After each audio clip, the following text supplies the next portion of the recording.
ó wá sọ pé òun help mi bẹ́ẹ̀ ni pé ìwọ lòun feed me, you know, he now came outside to laugh. Although the Bible already said it, ẹnu wọn ni ẹ̀tàn kún sí ẹnu wọn yóò pera wọn ní wòlíì mi ṣùgbọ́n èmi kò mọ̀ wọ́n rí.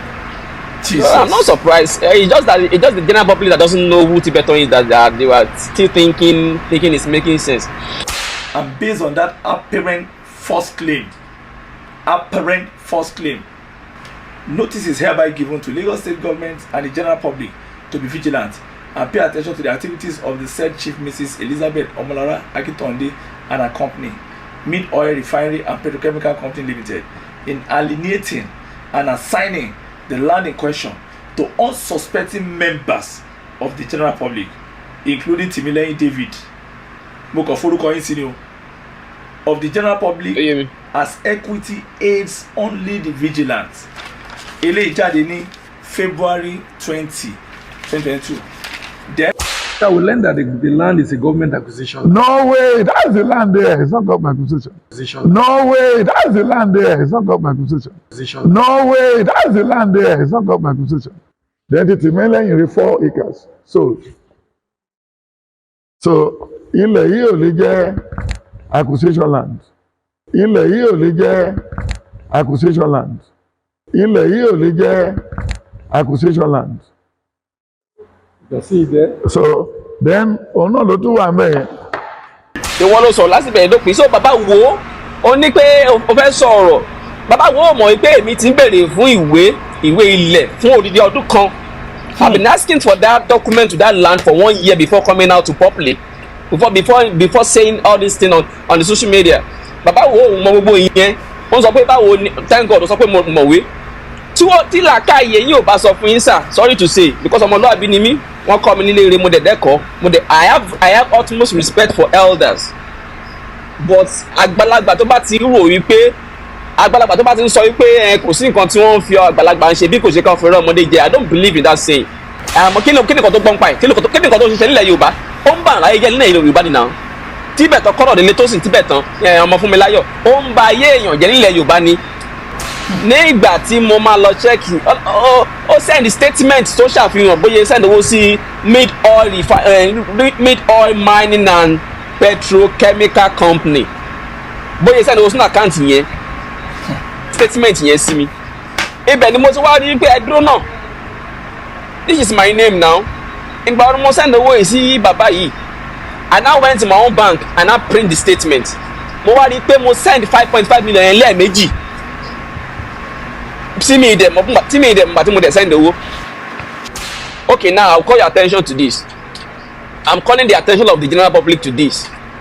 Ẹ̀yin tẹ́ ń sọ pé kí n yé pariwo lórí social media pé kí n gba kóòtù lọ. Mi ò ní kì í ṣẹ̀bi yín kọ́. Kò yé yín ni. Mọ kọ́rọ̀ dédé tó sì TIBETAN. Mọ bàbá ajíṣògùn ìkà. Mọ capability ẹ̀. Mi ò bẹ̀rù ẹ̀. Àwọn tí ò mọ̀ ló ní kí n máa gbé lọ kóòtù. Ẹni tó sọ pé kíta ló ń ṣe lọ́ọ̀yà pé wèrè pé àwọn tí orí kan ṣe kan àwọn máa lè pé àwọn ló ṣe lọ́ọ̀yà. Ìgbà tó gbọ́ lọ́ọ̀yà tó ó fara ya ẹni kí n máa gbé kéèsì lọ kóòtù. Ẹni tó gbowó lọ́wọ́ mi ìgbà tí mo send owó sí àgbà lọ́ọ̀yà ó ní kí n má gbà lọ́ọ̀yà ó ní kí mo send owó sí through bank transfer. Nígbà tí mo dẹ̀ ń béèrè owó lọ́wọ́ ẹ̀ kí ló dé tó fi sọ pé kí n gbé kéèsì lọ sí kóòtù. Ó tó dáwọ́ mi padà fún mi ẹ̀bẹ̀ bá mi bí ó lọ ṣiṣẹ́ àgádágodo. Yes, o rò pé o gbọ́n àwọn tó tún jù ẹ lọ, àwọn tó tún jù pé kò sí bí èèyàn ṣe lágbára tó láyè, iwájú náà ló máa bá àwọn kan ti ní ṣáájú ẹ. Mi ò lóògùn o, mi ò mọ̀wé já o, mi ò mọ̀ aláwo, mi ò mọ̀ aláàfáà o, mi ò dẹ̀ bọ̀ sí mo mọ̀ Ọlọ́run tó ṣẹ̀dá gbogbo wọn. Òṣìṣẹ́ àgádágodo ó jù sínú omi, òṣìṣẹ́ àgádágodo ó kàn mọ́gi, òṣìṣẹ́ àgádágodo ó rì mọ́lẹ̀. Ipe gbogbo bí tí bá ti gbé kéèsì yẹn lọ kọ́ má rí ṣe tí bá ti gbé débẹ̀ kọ́kọ́ jọ wọn lójú, ṣùgbọ́n tí bá ti pẹ̀yìn dà kọ́ má tẹ̀rọ ń lọ bẹ̀ mọ́. Àbí mo parọ́ mọ́ ẹ kọ́rọ̀ dédé tó sì TIBETAN ọmọ fún mi láyọ̀, àbí mo parọ́ mọ́ ẹ.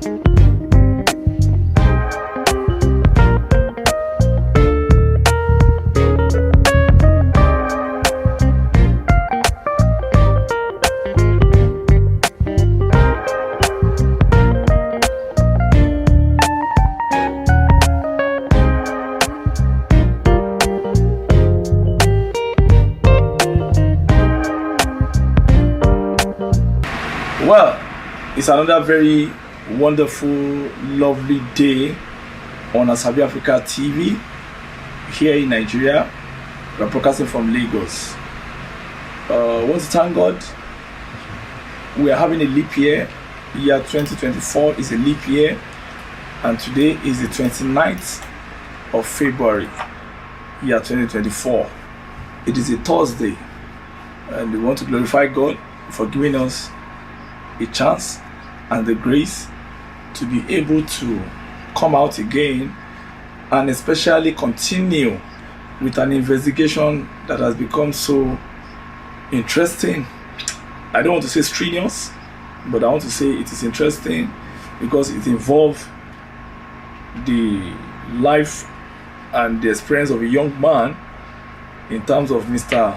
David Timileyin, a businessman who is into forex trading, cryptocurrency, and other innovative online business ventures. He's also a real estate enthusiast. All of us know the story as it started going to 3 years now between Mr. Timileyin David and one prophet, Marcus Korodili TIBETAN. It involved the transaction of a business deal between Mr. David Timileyin and one Chief Mrs. OMOLARA Elizabeth AKINTONDE, who was alleged to be the wife of a former governor in Ogun State, Western Nigeria, until further investigation revealed otherwise. Yes, it is recalled that in February, precisely February 5th, on a Saturday, year 2021, year 2022, that was February 7, year 2022. Miss OMOLARA was at the book launch of Prophet TIBETAN, and she brought a land deal that involved some lands in some part of Lagos, and to the surprise of many, it was the prophet himself that marketed the land, and he said that the land has some expatriate quotas and that he has been given the mandate to sell it to a lot of members of Celestial Church of Christ and Nigerians inclusive. And funny enough, Mr. David Timileyin was a member, or let's say maybe a spiritual son of Prophet MKO TIBETAN at the time. And before then, Mr. David has always contributed to most of the church activities. Even twice or thrice during the book launch, he has been put in a vantage position, either as chairman or chief launcher. And unfortunately, on this occasion, he was there when the land project was being marketed. And after the marketing and everything, the young man showed interest. But what Chief Mrs. AKINTONDE might not have divulged to Prophet TIBETAN is that the land is a government acquired land, and it is for a prospective business of petrochemical and whatever. She wanted to go into refinery and all that, but now she used the prophet to sell the land to unsuspecting Nigerians. So when Mr. David Timileyin decided to buy, she allegedly sold, I think, 2 hectares, that is 30 plots, 2 hectares, and it came at a whooping amount of 60 million. Then the prophet was said to have confused or convinced Mr. Timileyin not to take a lawyer into this business deal, that he's going to act as both lawyer, arbitrator, guide and chaperone and everything. So Mr. Timileyin allowed that, though he insisted to bring a lawyer, but the prophet convinced him profoundly not to involve any lawyer. So he paid the money through the account of the prophet. He paid 60 million consecutively, 10 million in 6 days. Then he was also forced to pay an unseen lawyer and an unseen surveyor. Sorry. So he paid that, I think 5 point something million.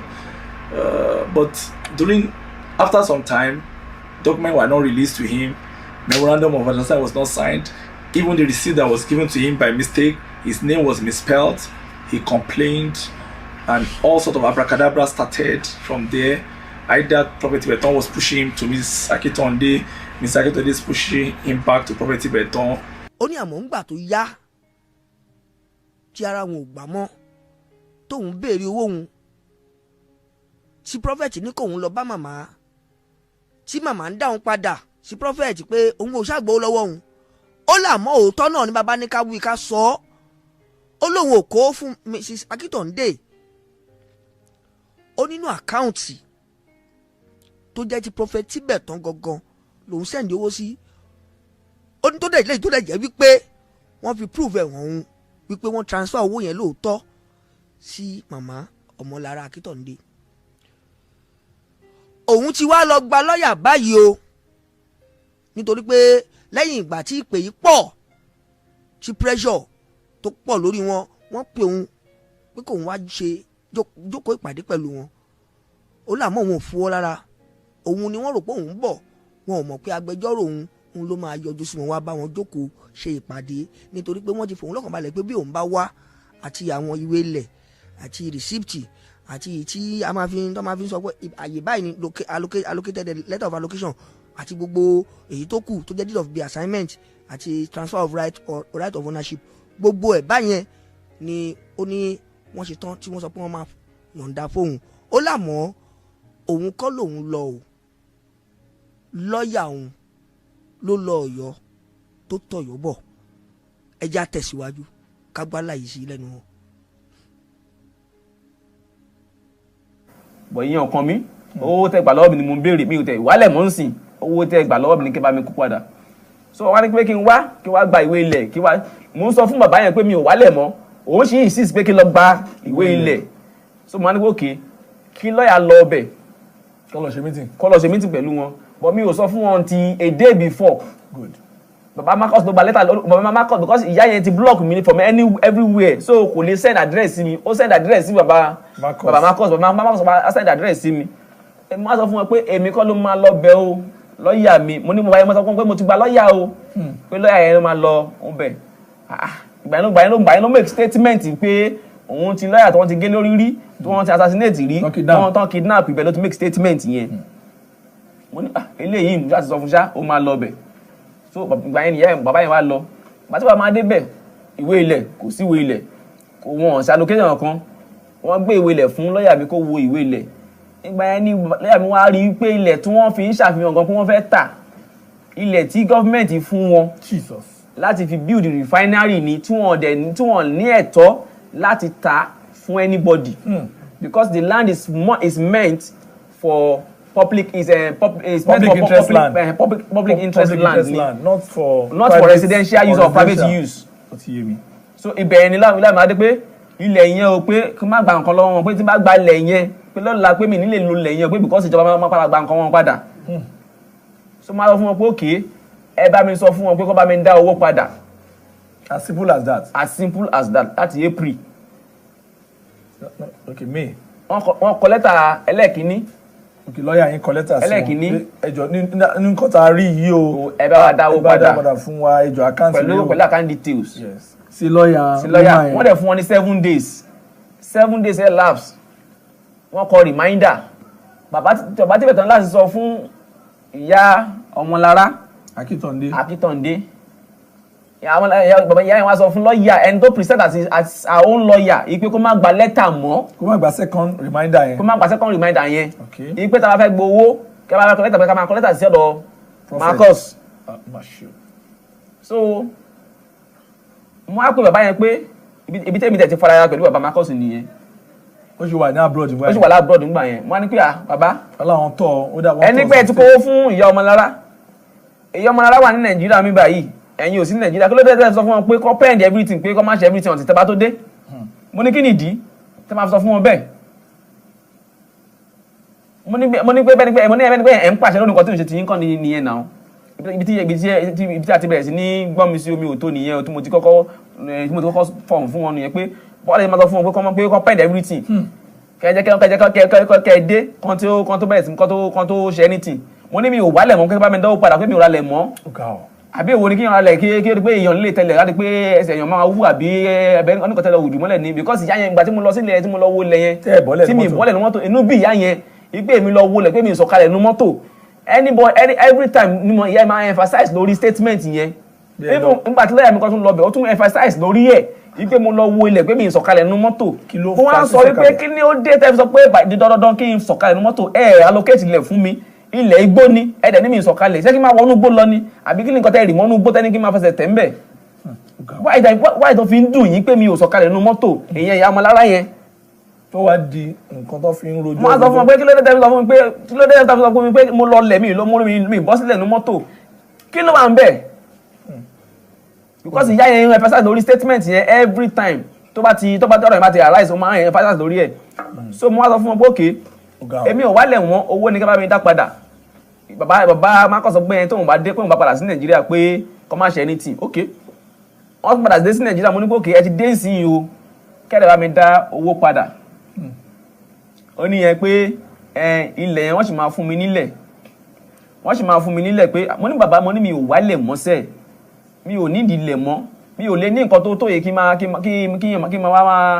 ní nǹkan tó tóye kí wọ́n máa di pé mi ò wá ní 5 million mọ́ mi ò ní mi máa ní kíní mọ́ nínú àkáǹtì ẹ bá mi dá owó mi padà mi ò tẹ̀ wálẹ̀ mọ́ wọ́n bá ní pé yẹn tipátipá màá gbalẹ̀ kíní kan because gbogbo nǹkan tó ń sọ bí pẹ́ni pé wọ́n fipá tilẹ̀ yẹn sí mi ní bàbá Marcus yẹn ó ń ṣe àárín insist ló pé kí n gbalẹ̀ mo ní mi ò gbalẹ̀ mọ́ owó ní kátà padà fún mi wá di pé gbogbo everything wà á ṣẹlẹ̀ ó sì báyìí ìyá bàbá sọ pé yẹn kéèmí lọ́ máa gbó lọ́wọ́ màmá Akíntọ́ndé màmá Akíntọ́ndé ní pé wọ́n gbó lọ́wọ́ mi pé kéèmí lọ́ máa gbó lọ́wọ́ Marcus. Before we knew it went into 1 year, few months. They didn't show him the land. Anytime he asked for the document, they probably would say, "Don't worry, I'll get some military officers. I'll get police. We'll go there and look at the land." Even after there was correction on some of the document, the prophet allegedly kept the document. And by the time Mr. Timileyin went to look at the land was said to be near Dangote refinery in Ekpe. No, sorry, the Dangote factory in Lekki, Ajah area. But on the 11th of January, Bejuleki, sorry, the prophet said the land is near Dangote refinery, and the refinery was at just the last phase of being declared open then. Hallelujah. Hallelujah. So màá fẹ́ kẹ́ àti àwọn agbóhùn bí ń ṣe o àti lọ sí ibi tí Dangote wà yẹn jẹ́ pé Ọlọ́run fúnra ẹ̀ ló promote wa. Ọ̀nà tó bàjẹ́ ń bì àdúrà bọ́ síbi tó ọ̀nà ti dá. Máa wo kárígò lẹ́ẹ̀kọ̀ọ̀kan torí ilé tó dúpẹ́ kó sí ìsòsúnmọ́ bí tó ń gbé tẹ́lẹ̀. Èmi máa sọ pé ọ̀nà ò dáa máa. Tí má lè ti bọ́ọ̀lẹ̀ lẹ́pọ̀tù lọ́rùn yẹn máa kàn wọ́n tẹ̀. Hallelujah. Ìwé ilẹ̀ náà rí wọ́n tún wá ṣe ìkọ̀kan kẹ́lẹ̀ tó lè yá wọ́n tún wá fún mi ní 17 hectares of land. Bẹ́ẹ̀ kí wá àwọn ọmọ sẹ̀lẹ́tà fún ó tún ní expatriate quota area ó tún ní refinery wọ́n ní èmi ò lè talẹ̀ bọ̀ torúkọ mi ta tó bá mú mark in America pé if you want land in so place yes I can get the land for you. The Lord will bless you. So Mr. Timileyin saw the land as a prospective one, as something he can buy and sell when it matured. So he put the money and took the prophet into confidence, but unfortunately the confidence was broken. So when he decided to look out for his land after 1 year, on January 2023, he discovered that the land was not near Ibejuleki and it was never near Dangote refinery. After going around a lot of challenges around town, he discovered the land somewhere in Ekpe, in a very far-flung bushy area, and that was where the whole question and answer started. So, but today we are here. There are a lot of stories I'm sure a lot of you have heard one or two things about the land and the controversies. Well, after some time, when the story broke out in June, that was 2022, on Sahara Reporter and the cable, then other blogs decided to come in. Then Asabi Africa eventually came in, I think towards the end of, is it 2022 or sometime early 2023? We decided to come in because the fact remains that Mr. Timileyin met Prophet TIBETAN on our channel, and by extension, Mrs. AKINTONDE too. So when the victim continued to pressure us, we decided to give a listening ear, and we discovered it was a huge, let me call it a huge misdemeanor. Anyway, as at the last time Ms. AKINTONDE came out, sometimes mid last year, I think around June, she spoke to Wo TV, that is Wo Yoruba, and she agreed, she gave her word, according to the publishers of that channel, that she's going to pay Mr. Timileyin's money within 6 months. Nítorí pé nígbà tí ọ̀rọ̀ yìí jẹ jáde, táwa gbé ọ̀rọ̀ yìí sórí afẹ́fẹ́, bóyá màmá ló wò ó, àbáwọn olólùfẹ́ màmá, àbáwọn ọmọ nínú ilé ni wọ́n pe àkíyèsí màmá sí pé màmá ẹ wá wo program yìí táwọn wò yìí, ó dà pé ọ̀rọ̀ yìí ẹ̀yin ni wọ́n bá wí. Màmá náà wọ́n wá bẹ́sùbẹ̀gbà, wọ́n tẹ àtẹ̀jíṣẹ́ ránṣẹ́, wọ́n ní kàkà sétí gbogbo ẹ̀yin ọmọ Nàìjíríà kẹ́ ẹ gbọ́, nítorí pé bá a ṣe gbọ́ rèé tá a dẹ̀ gbà látòrí WhatsApp tiwa. Ẹ jẹ́ a jọ lọ gbọ́ ohun tí wọ́n kọ síbẹ̀ lẹ́nu aláyọ̀ká wa, nítorí pé bá a bá gbọ́ tọ̀tún ó yẹ ká gbọ́ tòsí. A ti gbọ́ tẹnu Tìmílẹ́yìn o, ẹ jẹ́ agbáyọ̀ká Madam AKINTONDE, ẹ jẹ́ ká tún gbọ́, ó ti yá. 1. Correction of First Lady title. I was never the First Lady of Ogun State. 2. Correction of CCC membership. I am not a CCC member.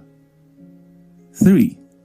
Introduction by me of land sale to Prophet Marcus at sum of 36 million naira per acre on the 20th of January 2022. 4. Prophet Marcus' call on the 10th of February 2022 for negotiation of price to 30 million naira per acre and payment for 2 acres on behalf of his son, now known as Timileyin, payment by installment with balance paid in July 2022. 5. Issuance of offer letter to Timileyin Dave for the 2 acres and deed of assignment duly signed by Timileyin on June 2022, witnessed by Prophet TIBETAN, with a request for correction of his name to Timileyin Lasisi David. 6. Corrected deed of assignment with the new name Timileyin Lasisi David, issued and duly signed by Timileyin on July 2022 and witnessed by Prophet TIBETAN. 7. Timileyin was encouraged by me to visit the land location severally, but he insisted that he is comfortable with the assurance given to him by his father, Prophet TIBETAN, about the land. 8. Timileyin visited the land location on the 11th of January 2023, while I was out of the country after continued pressure by me and with the direction of the site supervisor on getting to the location of the land. He refused to enter the site office out of anger, having lost his way before getting to the location. 9. I personally met with him once in my office at Ikeja GRA, where he insisted all the land transactions should be done through Prophet TIBETAN. 10.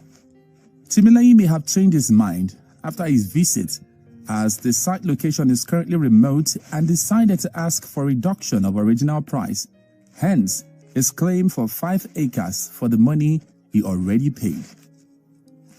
The fact. 11. Timileyin claims of no receipt or document is false. Not allowed to visit the land location is false. Not permitted to engage a lawyer for the transaction was his choice. I have evidence of his WhatsApp message. And claim of threats to life is false. In conclusion, a Yoruba adage says,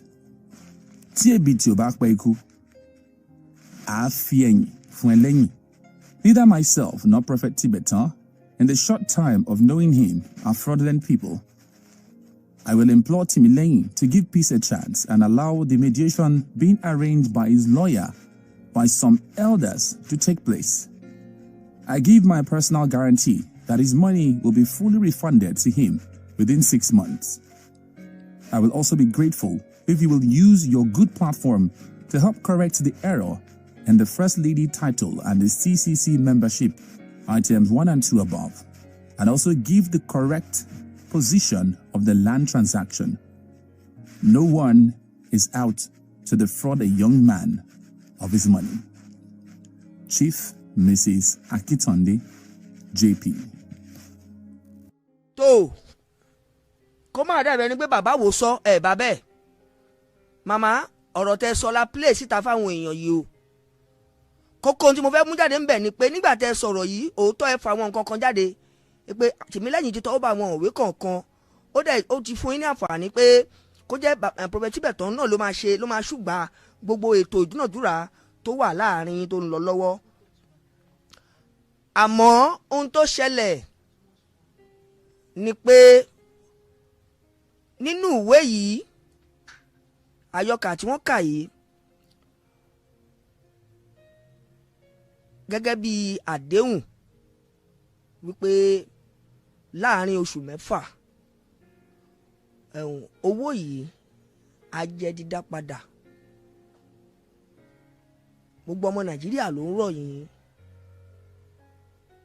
wípé kẹ́ mú ìlérí yín ṣẹ o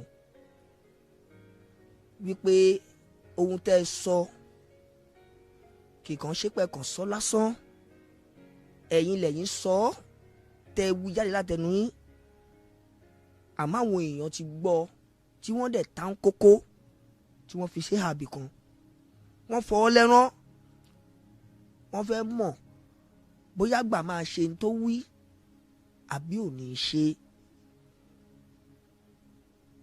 oṣù 6 máa pé ní January February o láàrin ìgbà tẹ́ kọ̀wé yìí tẹ́ fi síta àti ìgbà tẹ́ dá pé owó yìí máa jẹ́ sísan ká pajú ẹ̀ dé sí oṣù kìíní oṣù kejì ọdún tó ń bọ̀ Tìmílẹ́yìn náà ti ṣetán láti gbowó ẹ o kẹ́yìn náà wá ṣe gẹ́gẹ́ bí ìlérí yín tí ẹ ti ṣe kí ọmọ Nàìjíríà kí wọ́n lè dúpẹ́ lọ́wọ́ yín.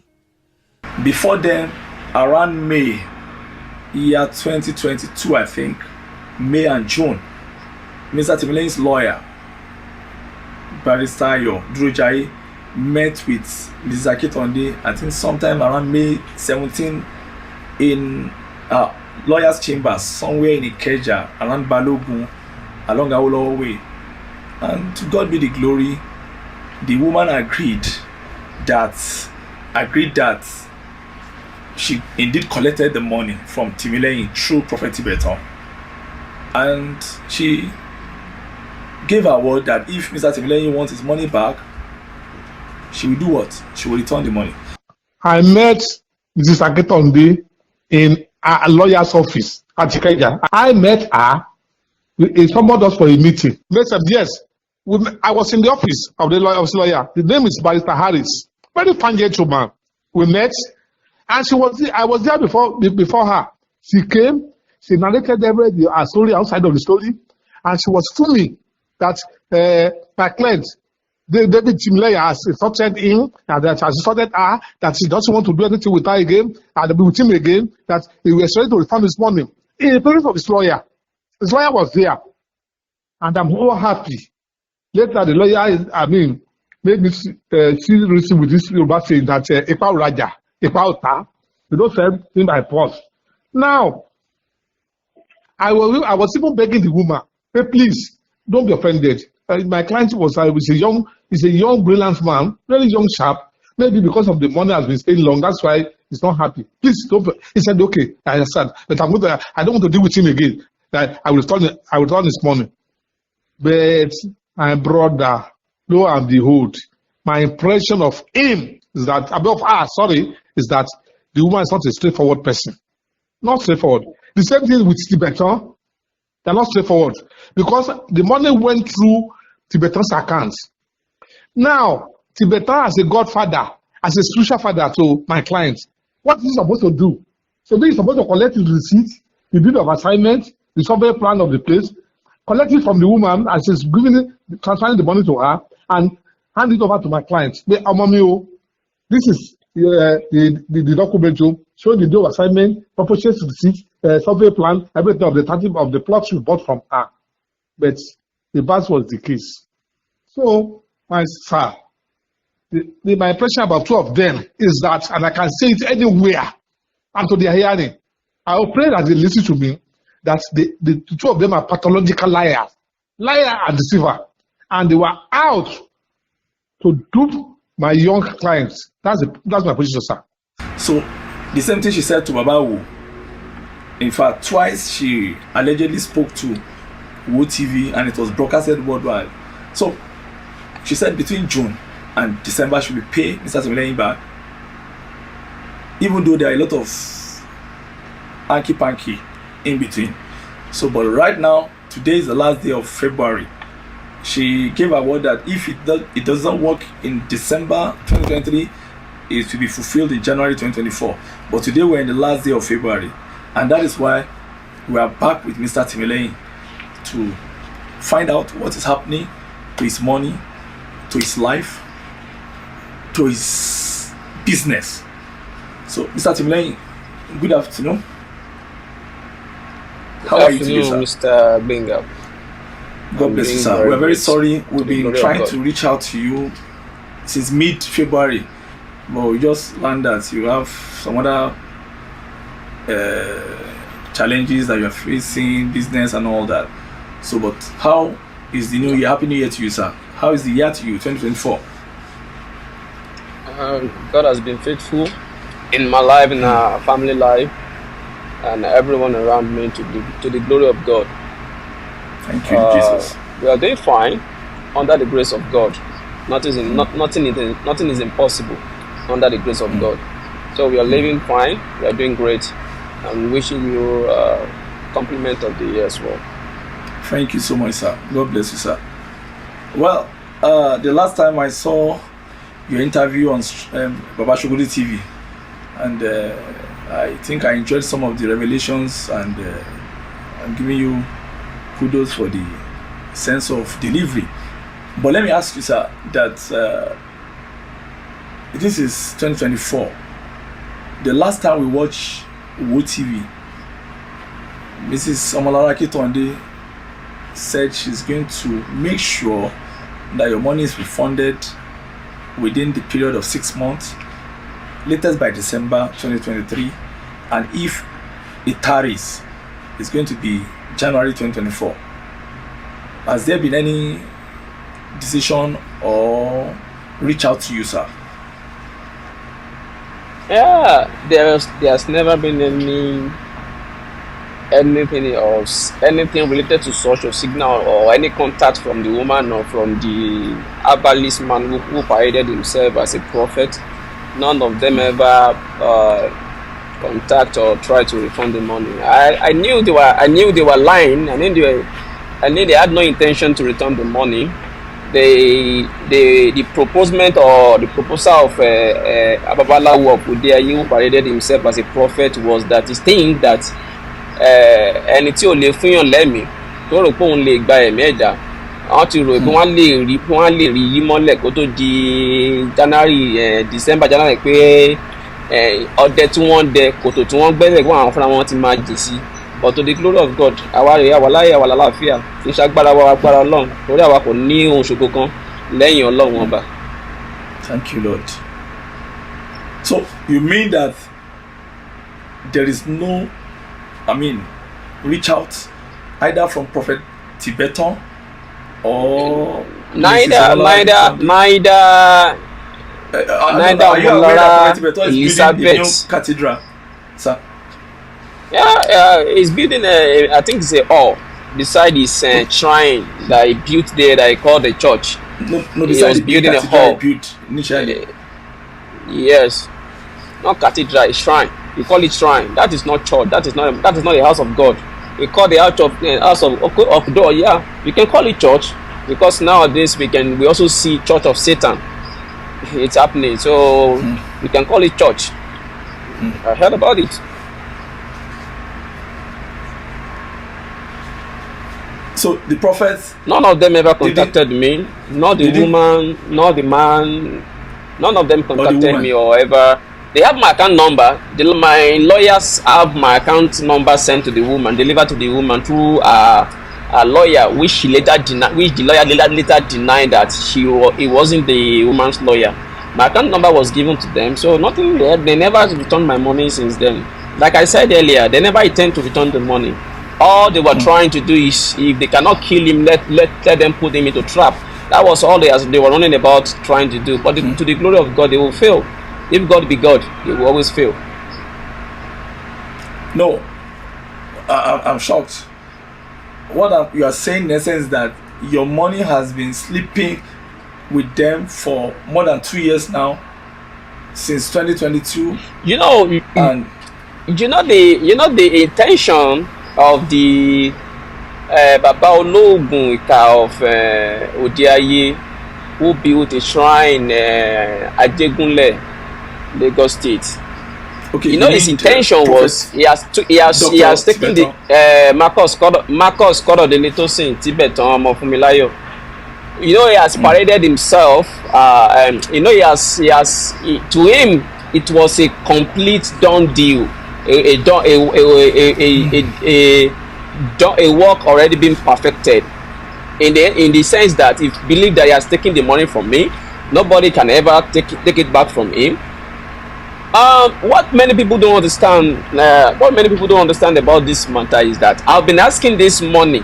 I've been asking about documents received and everything for good 1 year before coming out to ever discuss with anybody. Before I even discuss with you yourself, I've been asking for the document and Before everything coming out for to the good media. over 1 year. Before coming out to the media, before disclosing anything to the public. That is what many people don't understand. It was after I discovered that these people actually think nothing can be done, or I cannot do anything to take my money, because they believe they know everybody. They believe they know politicians, they know Tinubu, they know Tinubu's daughter, they believe they know everybody, they know police, they know military. They believe that anywhere, whenever I take the case to, they are always there. That is what is believed. Even to some extent, within that 1 year when I was asking for my money, Marcus Korodele Tibetan, Baba Ologun Ika, it was all he was trying to do was to make sure I leave this country. So for that, I left that night. I did everything. Even I was arranging. If we can get a visa and go to Texas, it will be better. Rather for you to waste money, say, okay, the house in Abuja, you will rent it out. So he will go for that. Then we try visa. So he didn't get visa. And it's not a do or die thing. Because probably I would like to explain this in Yoruba. Ní ọkàn ara ẹ̀ àwọn iṣẹ́ aburú tó ti ṣe, tó ti rò pé òun ti ṣe àṣegbé. He never expect me to keep asking for the document of the property constantly and frequently. So bí mo ṣe ń béèrè lọ́wọ́ ẹ̀, the more I keep asking, maybe he keep wondering in his own head, like, why is this guy still asking? Is it that this jazz is not working or this voodoo is not working? Then he started asking me that to apply for the UK. That was when he proposed to me, make a proposal to me to marry his own daughter. Then he started saying, go and apply for UK visa. I told him I don't like Europe, particularly I don't like UK. He said, it's just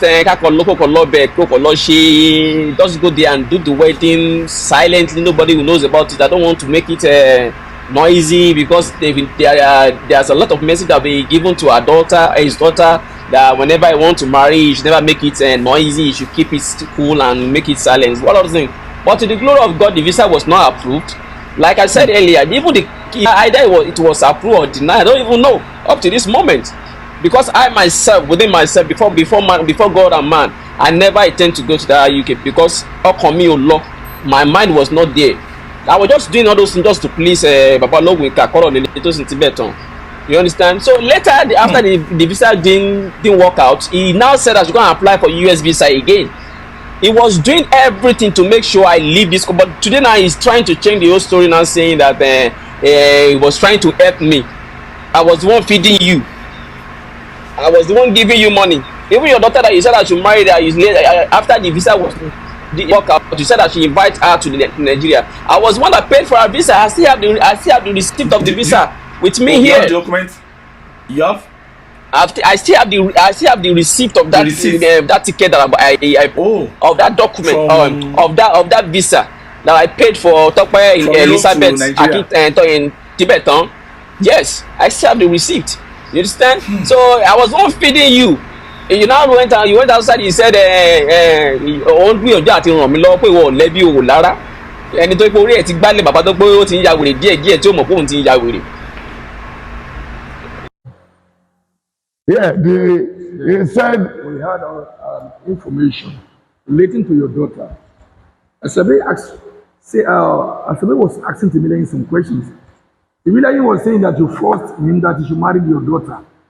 And people were saying, how can a great man of God like this be forcing his daughter on Timileyin? What is happening? Is it with tractor or with poison or with food? We don't know that. No, it's you the way you are taking it. No, You are before me. You are before me. If you want to hear what happened, I'm here. So if you are not convinced, go to them. I didn't force my daughter. My daughter didn't need help. My daughter is an accountant. He didn't need help. Then the fact is that when we look for visa and we didn't get visa, I told Tope, help this guy. Tope did not know. I've never met Timileyin for life. He didn't know Timileyin. So let's help this guy. He didn't have family. All his brothers and sisters, they all dead. He only have 2 sisters left. So let's help him. And he called the people that he normally used to get visa for people. They helped Timileyin. Timileyin cannot make it. Then he said, okay, you know what we do?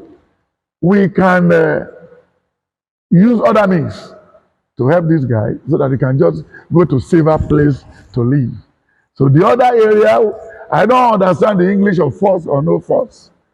Do I force my daughter's name on the receipt of the land? Okay. Do I force my daughter's name on the receipt of the house he bought in Abuja? Did my daughter need visa? Did my daughter need a godfather? Is it Richard? Somebody getting dollar, pounds, euro. And you are getting dollar here, and he has no job. He said he's doing good meat, he's trading on the internet, this and that, no problem. Is that a job? A Bitcoin, it can be Bitcoin. My son cannot be Bitcoin.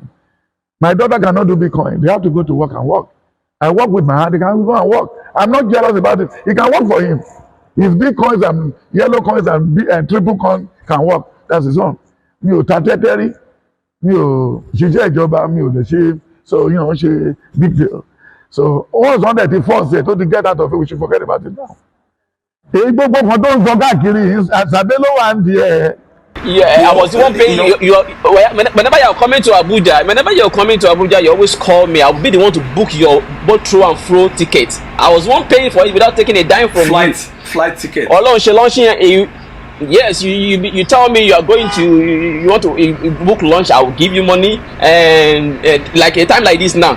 A time like this, ni Asquawe, our Christiani, you will call me and you know you're also among all the roster people who are going to feed people after fasting. I will give you money. All those things, I see them as normal thing. Or once upon help me, then pay one feed. You know, and I came outside to Lord.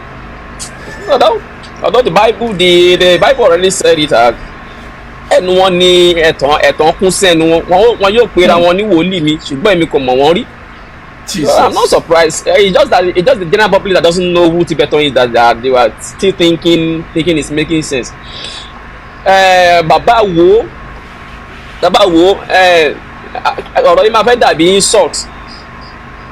Bíbélì sọ wípé kí a máa fi Kọ́wádìí owó kí a máa dájú. fi kì í ti ṣe yẹn kọ́ kí a máa fi ọkàn wa sí kí a máa ṣàkíyèsí ọjọ́ orí wa kí ó bá lè fi wá sí ipa ẹsẹ̀ ọgbọ́n, believing that the way tó bá yẹ bí èèyàn bá ṣe ń dàgbà èèyàn máa ń ní làákàyè sí èèyàn máa ń ní òye sí ni.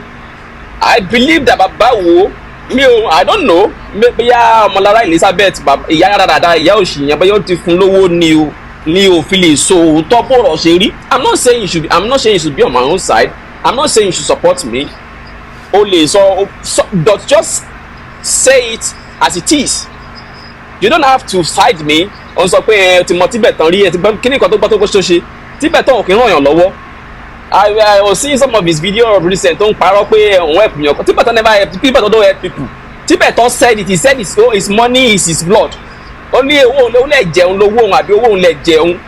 He doesn't help people. He said church don't give to people. You give to church. TIBETAN don't help people. He now coming out. Tí ẹ̀ bá fẹ́ jẹ́rìí ṣe bẹ́ẹ̀ ni tó fẹ́ jẹ́rìí ló yẹ kó sọ pé o ṣe nǹkan bẹ́lẹ̀ fún mi. Kì í ṣe ìwọ lẹ́yìn kó máa kó o ṣe nǹkan bẹ́lẹ̀ fún ìwọ ló sọ láti bẹ̀rẹ̀ dópin. So bàbá wo ó ní pé o fẹ́ sọ ọ̀rọ̀. Bàbá wo mọ̀ pé èmi ti ń béèrè fún ìwé ilẹ̀ fún odidi ọdún kan. I've been asking for that document to that land for 1 year before coming out to public. Before saying all this thing on the social media. Bàbá wo mọ gbogbo ìyẹn. Wọ́n sọ pé báwo ni thank God ó sọ pé mo mọ̀wé. Tí làákàyè yín ò bá sọ fún yín sir, sorry to say, because ọmọlúwàbí ni mí, wọ́n kọ́ mi nílé eré mo dẹ̀dẹ́kọ̀ọ́, I have utmost respect for elders. But àgbàlagbà tó bá ti rò wípé àgbàlagbà tó bá ti ń sọ wípé kò sí nǹkan tí wọ́n ń fi àgbàlagbà ń ṣe bí kò ṣe kàn fẹ́ràn ọmọdé jẹ, I don't believe in that saying. Tí ò bá sí pé àgbàlagbà tíyàn ti fún lọ́wọ́ tí ọ̀wọ̀ ẹ̀ tí wọ́n á dàbí ẹni pé ó ti ń sọ̀yàn di òmùgọ̀. Ṣé bàbá wa fún mọ̀ wípé oògùn ní TIBETAN fi gbowó lọ́wọ́ mi tí ò bá tẹ̀lé sọ síta? Ṣé làákàyè yóò sọ fún mi? I said I want to have my own lawyer. Ó ní kí n má gba lọ́yà. Ṣé o rò wípé mo fẹ́ gba ilẹ̀ ni? Omoye ilẹ̀ tó fún mi lẹ́kọ̀ọ́ tí mi ò gbà ni. Omoye ilẹ̀ tó fún mi l'Abuja tí mi ò gbà. Omoye kíní kan ọ̀rọ̀ mọ́tò fún mi ní US mi ò gbà. Ìrọ́lẹ̀ ní gbogbo ẹ̀. The woman in question said his lawyer is going to take charge. The one he brought to me, my own receipt I signed for, I paid for the lawyer fee. So it's only one lawyer can handle the two transactions. So automatically I pay for my own. I pay lawyer fee. I pay for the Lagos State. I paid everything. So when it's time, if you want to bring your lawyer, that will be when you are selling your plots. When you are selling to people. But this one said he has his own certified lawyer. Let us try and use his lawyer. And that's all. Ọ̀ṣà olò Ọlọ́run tó fẹ́ fi ẹ̀ṣẹ̀ sí ló jẹ́ kó orí ṣe ń gbà yẹn. Ọlọ́run tó fẹ́ fi ẹ̀ṣẹ̀ sí ló jẹ́ kó orí ṣe ń gbà yẹn. Bàbá wa ń sọ pé báwo ni èèyàn ṣe máa ra lẹ̀ tí ò ní gbalẹ̀. I said I could not even set my eyes on the land before I even pay. Ṣé làákàyè yóò sọ fún yín ní bàbá? Tí ó nígbà tí màá tó fi gbogbo ẹnu sọ̀rọ̀ fún yín kẹ́kẹ́ kí òye bẹ̀rẹ̀ tó yé yín ni. I said I could not even set my eyes on the land. And then another mistake tí bàbá yẹn make, he said receipt. He said only one call receipt fún mi pé mo sọ pé receipt orúkọ ṣe mi orúkọ ẹ that was a typographical error on the receipt. I was never issued any receipt. What they gave to me was deed of payment. There was never any issue any issuance of receipt of the payment I made to them. Gbogbo ẹ̀ mo dẹ̀ ń bè lọ́wọ́ TIBETAN then sọ fún mi pé máa ní sùúrù. TIBETAN, he said the first money he paid to the woman was 36 million. Remaining he made 24 million. The woman called me herself. tó sọ pé ò gbowó lọ́wọ́ mi. Mi ò send owó yẹn directly sí woman yẹn gbà yẹn torí wípé true TIBETAN ni mo fi mọ̀. I said to me, let me tell you the bitter truth, my son. You said you want to make me your father. Don't pay the money directly to AKINTONDE. Pay the money through my account. I will send Wale to go on the table and bring the printout. So the money went through UBA to the account. So that you can be the intermediary. Yeah, exactly. Oh. So the woman will not say you didn't pay money or you pay money, because I knew they will still fall back to where they met. You can hear the facts now. You don't They will still fall back to where they both met. Torí irú ọjọ́ èní kí ọ̀rọ̀ lè dùn sọ because ìyá yẹn mi ò mọlé ẹ̀ office tí mo mọ̀ tí ìyá yẹn ń lò I only went to that office once and that was only time tèmi pẹ̀lú tí èmi pẹ̀lú. No, wait sir, I'm very sorry. Ẹ má bínú, mo fi wá ọ̀tọ̀mọdé yín lẹ́nu. Ẹ má bínú. Nínú nǹkan tí TIBETAN sọ, what Prophet TIBETAN said in one of his right of reply interview in one of his interviews, he said you and the woman you met in his house, and that when you complained that your name was wrongly spelled, that you met in his house, you signed, then he now left the two of you and he traveled abroad. I didn't hear anything about it. Meanwhile, the woman said the woman in her own, she said she saw you just once. Please, can you clear that? Did you meet her twice? Is there any time you met with her in TIBETAN's house? When there was a little discrepancy of the name and the acre, so it was around late in the night that AKINTONDE came when they want to sign the land. I said, okay, no problem. Timileyin, go and sleep in the other room there. Then when it's tomorrow, you can go because it's around 10, 11. So he said, no, you can still go. No problem. You are adult in Abuja, you are a big boy in Abuja. You know the reason I told you the other day that I cannot be your father because you have your own plan. Volkswagen and Mercedes are both cars, but their engines are the same, are not the same. So you can go. Now he's not putting in his word that he decided not to sleep in my house. I didn't have a house. You know there's a saying that a big liar must have a retentive memory, which is very far from Marcus Korolele TIBETAN. It's just tó bá ti la ẹnu ẹ̀ gbàgbà bẹ́ẹ̀ náà ṣe fẹ́ yẹn tí tọ́mọ máa dá lẹ́nu ẹ̀ lẹ́rẹ̀kẹ́ méjèèjì yẹn tó bá ti la ẹnu ẹ̀ gbàgbà yẹn bó bá yẹn sọ̀rọ̀ yẹn he doesn't process word before saying it out, kò ní làákàyè kò ń rí. Ẹni pé gbogbo nǹkan tó ṣẹlẹ̀ yẹn ẹni pé it doesn't feel like pé ẹni pé ó move òun because kò ní ìtìjú, èèyàn ibi ni wọ́n bí ẹni ibú ni, ibú ló wá ṣe nínú ayé, àwọn ibi tó dẹ̀ wá ṣe náà yẹn náà àwọn ibi ibú tó wá ṣe nínú ayé náà ló dẹ̀ ń ṣe lọ yẹn. Àwọn ibi tó wá ṣe nínú ayé òun náà ló ń ṣe lọ yẹn. I never met with Omolara, mi ò mọ ẹni tó fi joyè, mi ò mọ ẹni tó fi irú àwọn èèyàn bí yẹn tó lóun jẹ́ Omolara Elizabeth, mi ò mọ ẹni tó fi irú èèyàn bí yẹn jẹ́ oyè. That was why I'm saying I said mi ò mọ ẹni tó fún lóyè, àwọn ẹni ibi, àwọn ẹni tó yẹ kán láwùjọ, àwọn ẹni tó yẹ kán máa kà má gbàlagbà tó bá dáná gbàlagbà tó yẹ kán máa fọwọ́ bojú wọn. Tẹ bá rí èmi báyìí sìn. I'm not yet my 40s. Ìwọ ìyá àgbàyà 74. Bàbá wèrè Ajíṣògùn ìka ọ̀bùdí ayé tó pẹ̀lẹ́ ní wòlíì. Èyàn wà ní ṣe 62. Ẹ̀dẹ̀ jókòó ti ọmọ tẹ́ ẹ lè bí. 63. Ẹ̀dẹ̀ jókòó ti ọmọ tẹ́ ẹ lè bí. Ẹ wá ń dùn sí lójú ara yín. Ẹ wá rò pé ẹ gbọ́n. Ìjẹ́ kò yẹ kó fọwọ́ bojú wọn. Tó bá yẹ kó wọ́n ní làákàyè, ìjẹ́ kò yẹ kó fọwọ́ bojú wọn.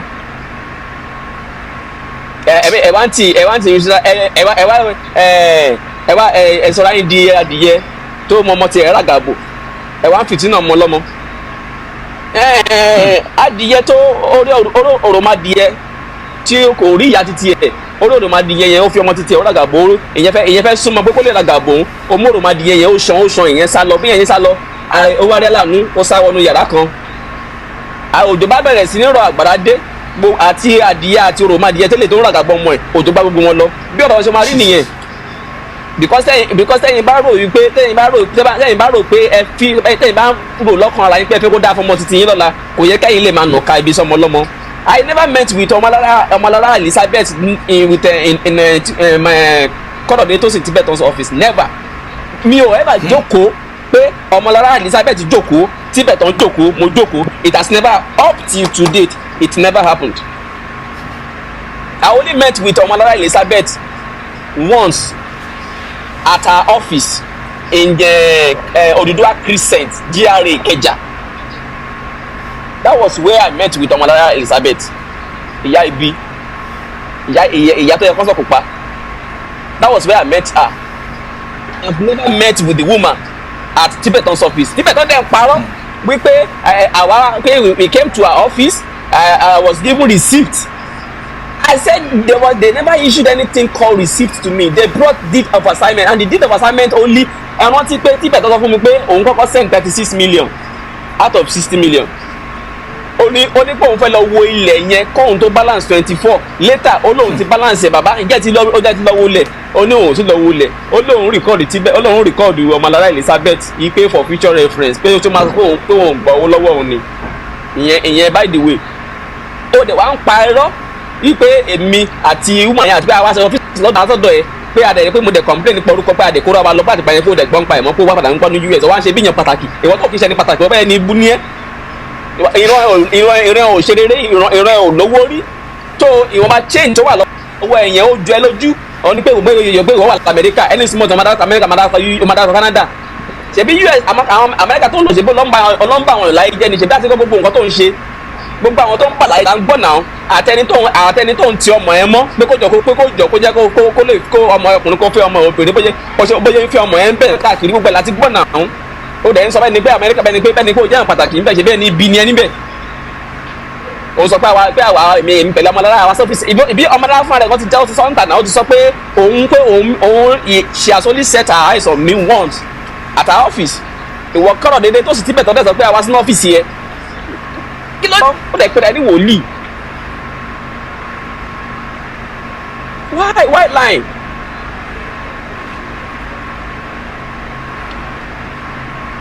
Bàbá ìyá lọ bá bàbá wò ó wọ́n máa dáwọ́ padà láti from June 2023 to December 2023 pé latest January 2024 pé máa dáwọ́ padà dáwọ́ padà.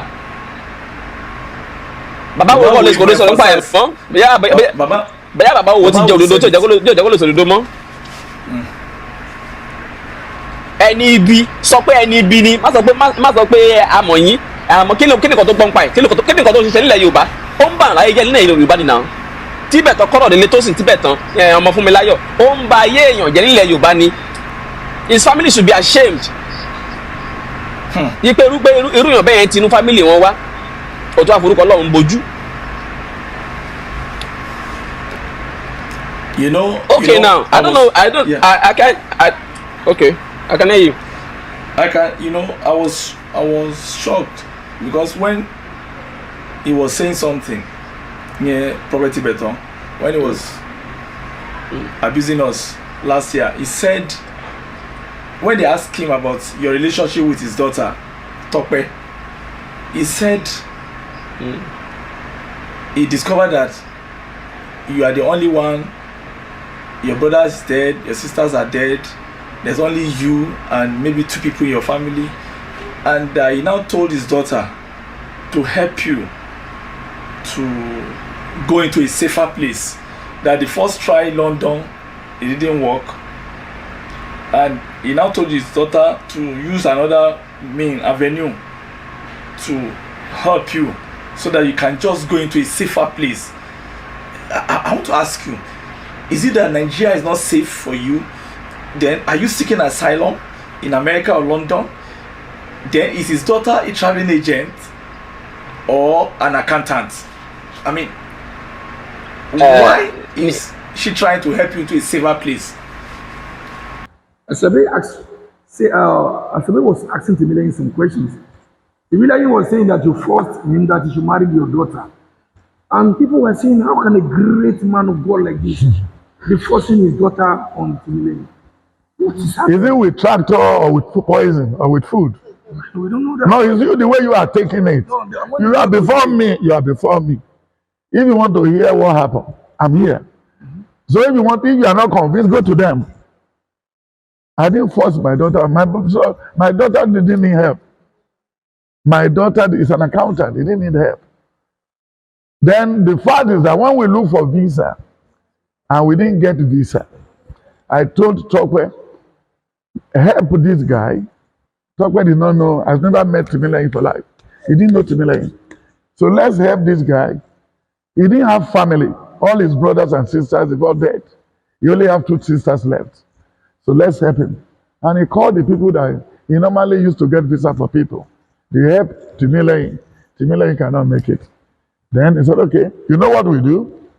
We can use other means to help this guy so that he can just go to safer place to live. Go to safer place to live.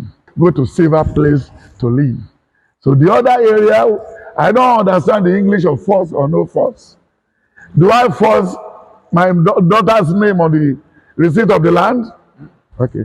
Do I force my daughter's name on the receipt of the house he bought in Abuja? Did my daughter need visa? Did my daughter need a godfather? Is it Richard?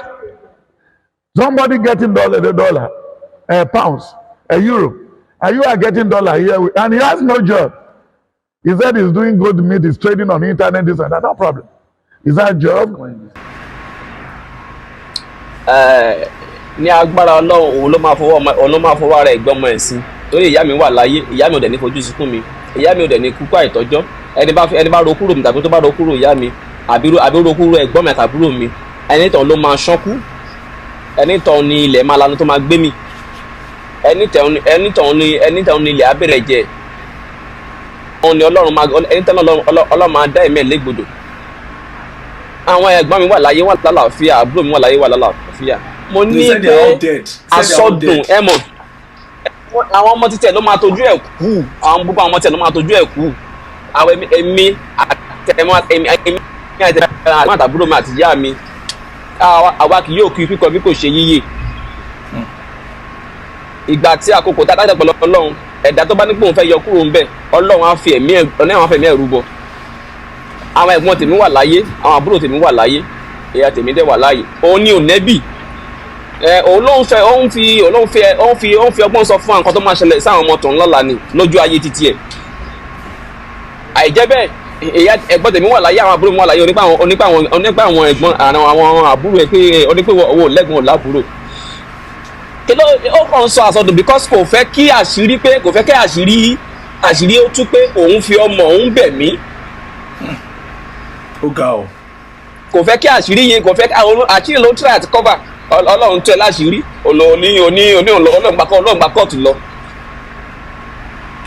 Àṣírí yẹn ni ò fẹ́ kó tú because torí pé ó fẹ́ ọmọ ẹ̀bẹ̀ mí, ó dẹ̀ mọ̀ pé kí la ti ń gbọ́ pé ẹni tó pẹ̀lẹ́ ní wòlíì pé òun ni the only prophet tó wà ní gbogbo Africa.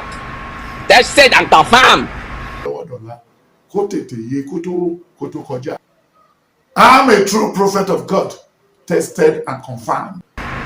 Tó ń sọ káàkiri pé kí la ti gbọ́ pé irú òun ló ń fi ọmọ ń bẹ ọkùnrin olófin yí pé àwọn ọmọ òun ti kú, pé àwọn ẹ̀gbọ́n àtàbúrò gbogbo wọn ti tójú ń kú.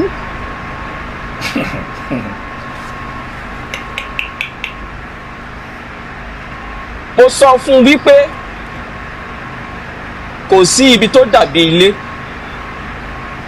Tí mo bá fẹ́ kúrò ní Nàìjíríà mi ò ní pàdé TIBETAN, tí bá ti máa pàdé TIBETAN bóyá abroad mo ti máa pàdé ẹ̀. Àwọn ọ̀rẹ́ mi none of them are in Nigeria now, they all travelled. Even mo ṣe bá kan sọ̀rọ̀ nínú wọn ní last sọ fún mi pé ó ní òun mọ̀ ọ̀kan tí mo ṣe ń bẹ̀ yẹn. Ó ní I don't know what they are still doing in that country. Ó ní òun mọ ẹni tó ń sọ fún mi pé Nàìjíríà ò sì máa dáa, pé mo kàn jókòó síbẹ̀ yẹn pé Nàìjíríà is good, Nàìjíríà is good, Nàìjíríà is good, Nàìjíríà will be good, Nàìjíríà will be good.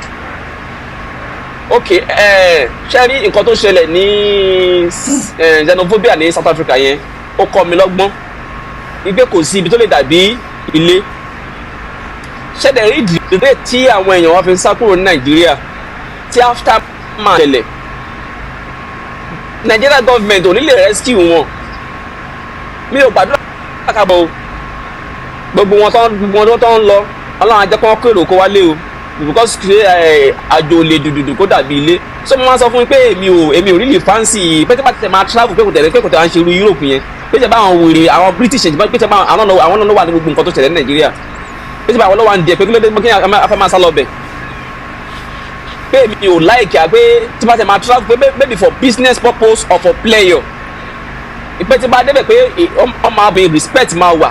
Wọ́n ní sọ pé torí pé kí n torí pé mo gbé ìyà ń jẹ mi ní ìlú ọ̀dọ̀ mi ni mo fi sáwá sọ́dọ̀ wọn. Pé ìdí tó jẹ́ kí n ti kúrò Nàìjíríà nìyẹn. Òun ló fẹ́ fi ipá lé mi kúrò Nàìjíríà because ilẹ̀ yẹn bí mo ṣe ń béèrè ìwé ilẹ̀ yẹn kò expect. Ó rò yìí pé òun ti ṣe àṣegbé ẹ̀ pé òun ti parí ẹ̀ pé kò yẹ kí n béèrè mọ́. So bí mo ṣe ń béèrè yẹn ó ń yà lẹ́nu pé báwo mo ṣe ń béèrè ilẹ̀ yẹn. So ó fẹ́ kí n kúrò ní Nàìjíríà. Ibi tí ó fẹ́ kí n kúrò ní Nàìjíríà. Ó ní pé mi like UK. Ó ní tí bá ti fẹ́ ọmọ ní UK pé a máa travel to America, Texas to be precise bóyá sọ nìyẹn tó ló ti mọ̀ pé èmi ò nífẹ̀ẹ́ sí Europe. So ó ti rò pé òun á lè fi mí síbi tí òun á ti lè máa sẹ́ndì oògùn sí ọmọ nǹkan lè máa fi oúnjẹ fún òun àbí kó máa lò so that òun á lè ráyè complete iṣẹ́ tó òun rí ṣe dáadáa.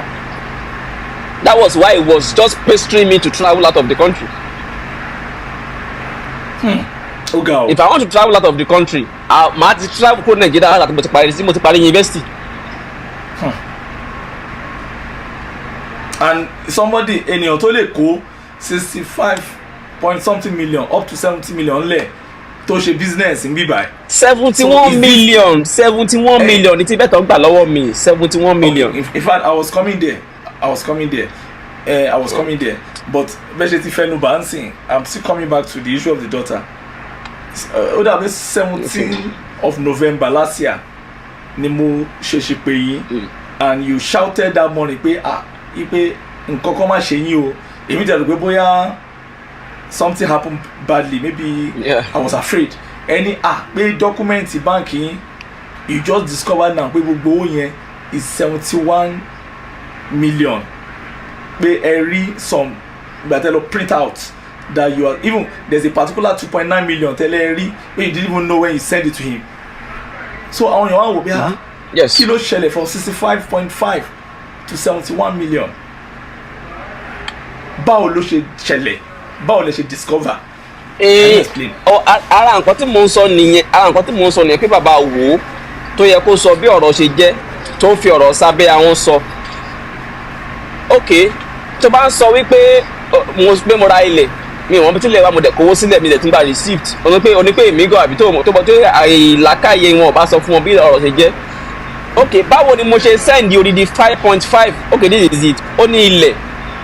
Ok, lọ́kọ́ ẹni kí n ra ilẹ̀ ẹni kí n má gba lọ́ọ̀yà mo ní mo fẹ́ gba lọ́ọ̀yà ẹni kí n má gba lọ́ọ̀yà ẹ fi oògùn àtàkànṣe yín bá mi sọ̀rọ̀ òṣìṣẹ́ ọlọ́run tó fẹ́ fún yín ṣẹ̀sín ló jẹ́ kí àkànṣe yẹn ṣiṣẹ́ gbà yẹn ẹ gbowó lọ́wọ́ mi ẹ ti wá padà bá mi pé mo máa sanwó lọ́ọ̀yà o mo dẹ̀ náà ti sọ fún yín pé ṣèbí ẹni kí n má gba lọ́ọ̀yà pé ẹ máa play intermediate láàrin wa pé kò ní jẹ́ kí n máa tún wéèsì owó lórí lọ́ọ̀yà ẹ ó tún lówó láti owó lẹ́gàdá kí n máa san ó ní oníṣẹ́ ẹni tí mo kàn tó ṣẹlẹ̀ jẹ́ kí lọ́ọ̀yà woman yẹn kó wá ń do everything ẹ jọ̀ọ́ níbo ni lọ́ọ̀yà sẹ́là ti ń ṣe lọ́ọ̀yà fún báyà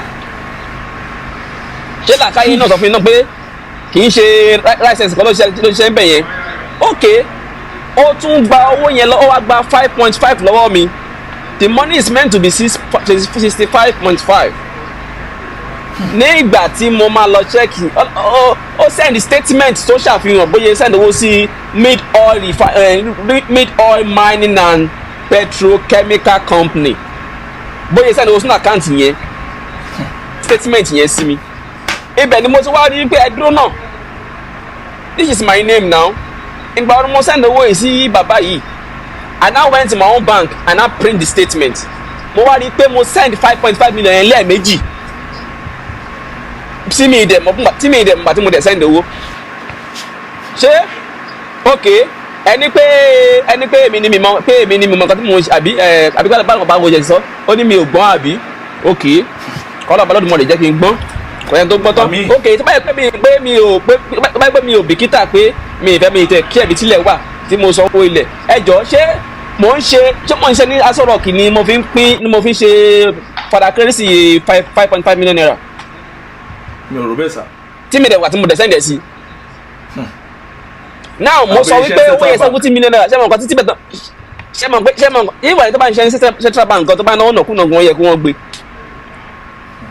mo wá send 5.5 million lẹ́ẹ̀mejì tí mi dẹ̀ mbà tí mo send ọ̀hún tí mbà tí mo tó check statement ẹ̀yin làákàyè yẹn lè sọ fún yín pé oògùn ni bàbá ní ajíṣògùn ọ̀fọ̀dé ayé tó pẹ̀lẹ́ ní TIBETAN ọmọ ẹ̀ tó pẹ̀lẹ́ ní Kọ́rọ̀délé ọmọ TIBETAN ọmọ Fúnmiláyọ̀ ẹ̀ ṣàmọ̀ pé oògùn ló fi gbó lọ́wọ́ mi. náà mo sọ wípé 71 million ló sọ̀rọ̀ ẹ̀ mọ̀ pé ṣe kò sọ̀rọ̀ ń pa ẹ̀ rárá Gbénga Àṣàbí àti bàbá Adébáyọ̀ ni wàhálà ẹ̀ kí nìdí tó fi bá Gbénga Àṣàbí jà torí pé nígbà tí mo lọ sí Sahara tí mo lọ sí Kébù they were able to penetrate they were able to buy their way out wọ́n ní connection okay wọ́n contact yẹ Gbénga Àṣàbí Ọmọlára Elizabeth ìyá àgbàyà yẹn ó contact Àṣàbí àbí bóyá tó sọ pé òun contact Àṣàbí ọ̀nà ṣe proof fúnkú wà láti bá ìwé ẹ̀ out torí pé Àṣàbí ṣe tiẹ̀ fún Ọlọ́run kò gbà kọ́bọ̀ lọ́wọ́ mi ò fún ní 1 naira pé bàbá àbí bóyá pè mí pé tìmí sátìmílẹ́yìn owó iṣẹ́ tí mo ṣe òye báyìí ló jẹ́ kò gba 1 naira lọ́wọ́ mi torí pé ẹ̀mí Ọlọ́run gbénu ọkàn wọ́n ṣe tiwọn fọ́lọ́run. ìyá Ọmọlára Elizabeth òun kọ̀ǹtàtì Mr. Gbenga Àṣàbí láti bá ìwé ẹ̀ out kò rí ṣe ìdí tí TIBETAN fi ń because TIBETAN ọ̀nà Ọmọlára Elizabeth láti bá yẹn sọ̀rọ̀ ọ̀rọ̀ sí ń bọ̀ ńbẹ̀ náà o gbà tí ò rí yẹn ṣe ìdí tí TIBETAN fi ń bá Gbenga jà nìyẹn ó wá ń sọ fẹ́mi kémi máa lọ court. kí lẹ̀ ń bá káàkiri kí ni nǹkan yà pa lẹ́yìn tó sọ̀rọ̀ tán ìyẹn lọ́ọ̀yà Tìmílẹ́yìn so gbàtọ́ dẹ̀ tí wàá sọ fún ní lọ́ọ̀yà ò lè ṣiṣẹ́ tiẹ̀ mọ́ nínú lọ́ọ̀yà go to court take Akintonde to court go and tell the lady when Akintonde is being arrested then from there the lawyer will then tell the judge when bó ṣe máa sanwó Tìmílẹ́yìn padà kò kọ́ má court mọ́ náà kí ló kọ́ má court pẹ̀lú ọ̀rọ̀ ọ̀lẹ̀ then Àṣàbí ti tẹ́ Tìmílẹ́yìn náà ti tún tẹ̀lé lọ́ọ̀yà ẹ̀ ti tún tẹ́ lórí kéèsì kan yìí kí ló dé yẹ kán ṣe kán lọ sí kóòtù ni kóòtù ló yẹ kán lọ. wọ́n tó ti sọ fún mi pé ó ní kí n má dárúkọ lọ́ọ̀yà mọ́lẹ́gbẹ́ ẹ̀ ó ní ta ló ń ṣe lọ́ọ̀yà ó ní àwọn tí wọ́n mọ̀ tó yàtọ̀ sósì oníṣègbọ́n máa lè ló máa ń ṣe lọ́ọ̀yà oníṣègbọ́n ẹni tí ò ní kan ṣe kan oníṣègbọ́n ló ṣe lọ́ọ̀yà oníkíní wọn mọ̀ oníṣọ́mọ́ wọn ni kí ni ìdí tí Kọ́ládélé tó sì ti TIBETAN fi ń ṣe bẹ́ẹ̀ torí pé ó gbójú lóògùn àti gbọ́ sítórì ẹ̀ náà bọ́jú máa bá wọn ṣe tọ́lọ̀ bá ti dẹ̀rọ̀ kọ́ta àti gbọ́ sítórì ẹ̀ débẹ̀ náà gbọ̀mí ní sọ̀rọ̀ lọ́bẹ̀ torí gbójú lóògùn ó wò pé kí n lọ́ọ̀yà jẹ́. Okay, now I'll call your attention to this. I'm calling the attention of the general public to this. ẹ̀yin tẹ́ ń sọ pé kí n yé pariwo lórí social media pé kí n gba kóòtù lọ mi ò ní kì í ṣẹ̀bi yín kọ́ kò yé yín ni mọ Kọ́ládélé tó sì TIBETAN mọ bàbá ajíṣògùn ìkà mọ capability ẹ̀ mi ò bẹ̀rù ẹ̀ àwọn tí ò mọ̀ ló ní kí n máa gbé lọ kóòtù ẹni tó sọ pé kíta ló ń ṣe lọ́ọ̀yà pé wèrè pé àwọn tí orí kan ṣe kan àwọn máa lè pé àwọn ló ṣe lọ́ọ̀yà ìgbà tó gbọ́ lọ́ọ̀yà tó ó fara ya ẹni kí n máa gbé kéèsì lọ kóòtù ẹni tó gbowó lọ́wọ́ mi ìgbà tí mo sẹ́ni owó sí ẹ àgbà lọ́ọ̀yà ó ní kí n má gbà lọ́ọ̀yà ó ní kí mo sẹ́ni owó sí ẹ through bank transfer nígbà tí mo dẹ̀ ń béèrè owó lọ́wọ́ ẹ kí ló dé tó fi sọ pé kí n gbé kéèsì lọ sí kóòtù kó tó dáwọ́ mi padà fún mi ẹ̀bẹ̀ bá mi bí. Now mo petition EFCC wọ́n approve petition wọ́n dẹ̀ adopt petition láti June láti petition EFCC ẹ jọ nígbà tí mo petition EFCC Kọ́ládélé tó sì TIBETAN ọmọ Fúnmiláyọ̀ ó sá kúrò ní Nàìjíríà ó sá lọ Amẹ́ríkà wèrè ó lóun ṣe evangelism káàkiri olóhùn ṣe evangelism káàkiri ó sá lọ sí Amẹ́ríkà Ọmọlára Elizabeth sá lọ sí Dubai wọ́n lọ parí iṣẹ́ wọ́n lọ parí iṣẹ́ ó pe àwọn aláwọ̀ ẹ̀ ní Abẹ́òkúta even mo sì ní account number kan nínú wọn tó sì send account number sí akọ̀dédé pè mí iṣẹ́ kan jáde aláti ṣe prayer kan máa láti send owó sí kíní kan kọ́ fi ra àwọn nǹkan tó ṣe kíní kan tó máa lọ fún mi nìyẹn mo sì ní lára àwọn babaláwo ẹ̀ tó send sí mi tó ní kí n send account number mo check fóònù mi ni o ẹni sùúrù òlélẹ́yìí.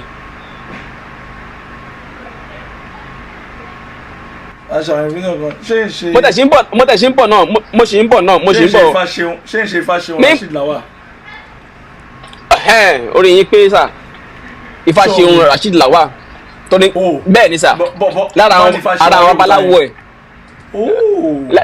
ara àwọn babaláwo ẹ̀ tó ní kí n máa send owó sí ó dẹ̀ ní pé òun mọ̀ babaláwo pé òun ò délé babaláwo rí ó sá lọ sí Amẹ́ríkà ń gbà yẹn kí ẹ̀rọ tí mo sọ yìí gan káwọn EFCC náà máa gbọ́ ó lọ ṣe iṣẹ́ àgádágodo yes o rò pé o gbọ́n àwọn tó tún jù ẹ lọ àwọn tó tún jù pé kò sí bí èèyàn ṣe lágbára tó láyè iwájú náà ló máa bá àwọn kan ti ní ṣáájú ẹ mi ò lóògùn mi ò mọ̀wé já o mi ò mọ̀ aláwo mi ò mọ̀ aláàfáà o mi ò dẹ̀ bọ̀ tí mo mọ̀ Ọlọ́run mo mọ Ọlọ́run tó ṣẹ̀dá gbogbo wọn òṣìṣẹ́ àgádágodo òjì sínú omi òṣìṣẹ́ àgádágodo ọkàn mọ́gi òṣìṣẹ́ àgádágodo rì mọ́lẹ̀ ipe gbogbo bí tí bá ti gbé kéèsì yẹn lọ kọ́ má rí ṣe tí bá ti gbé débẹ̀ kọ́kọ́ jọ wọ́n lójú ṣùgbọ́n tí bá ti pẹ̀yìn dà kọ́ má tẹ̀rọ ń lọ bẹ̀ mọ́ àbí mo parọ́ mọ́ ẹ kọ́rọ̀ dédé tó sì ti bẹ̀ tán ọmọ fún mi láyọ̀ àbí mo parọ́ mọ́ ẹ. o ò lè sápamọ́ fún yẹn lẹ́ẹ̀dá ẹ̀ nàún àbí ẹ̀yin èèyàn ẹ̀kẹ́ kí ni ìdí tí mo fi petition EFCC láti June last year June 2023 up till now tí EFCC ò dẹ̀ gbé àwọn méjèèjì ìgbà tí wọ́n parí iṣẹ́ yẹn tán tí wọ́n ṣiṣẹ́ àgádágodo yẹn tán ti ṣe tán tíbẹ̀ tó padà sí Nàìjíríà ó ní pé ṣèbí èmi pé kí n máa pé òun mọ̀yàn anywhere kí n máa lọ pé tó bá gbéde pé wọ́n pé tó bá wákọ̀ gbọ́ ni wọ́n ní act lórí ẹ̀. So over the complainant turn accused. TIBETAN okay now another revelation tí mo fẹ́ kẹ́ mọ̀ nípa TIBETAN ibi tí mo súnmọ́ tí mo mọ̀ dé TIBETAN tó bá ti ń prophesize nípa nǹkan ìpè nǹkan ṣẹlẹ̀ ó sì ń ṣiṣẹ́ lórí kinní yẹn tó fẹ́ kó ṣẹlẹ̀ bóyá ẹni yẹn ti ṣẹ́ àbó ti ń jealous ẹni yẹn a máa sa oògùn sí ẹni yẹn kẹ́ni yẹn lè ṣiṣẹ́ àwa prophesy àwa sọ síta bẹ́ẹ̀ ni pé òun sọ òun á ní pé Ọlọ́run sọ fóun ọ̀rọ̀ TIBETAN dàbí ẹ má bínú pé mo fẹ́ sọ sóbì kékeré ọ̀rọ̀ TIBETAN dàbí àdíṣòògùn ìkà kan tó wà nílùú Èkó ó ní ọ̀rẹ́ kan tó ń jẹ́ ajíyọ̀dà àbẹ́ ajípani ní ìlú Ìbàdàn àdíṣòògùn ìkà Èkó ó wá ní pé èèyàn ó wá bá ìṣẹ̀ ẹnìkan wà tó jẹ́ ẹni tí a lè pè ní orísun ẹ̀ ẹni tó ràn án lọ́wọ́ nígbà tí kò sí fún ẹni yẹn ràn lọ́wọ́ títí táyé tó fi di ńlá.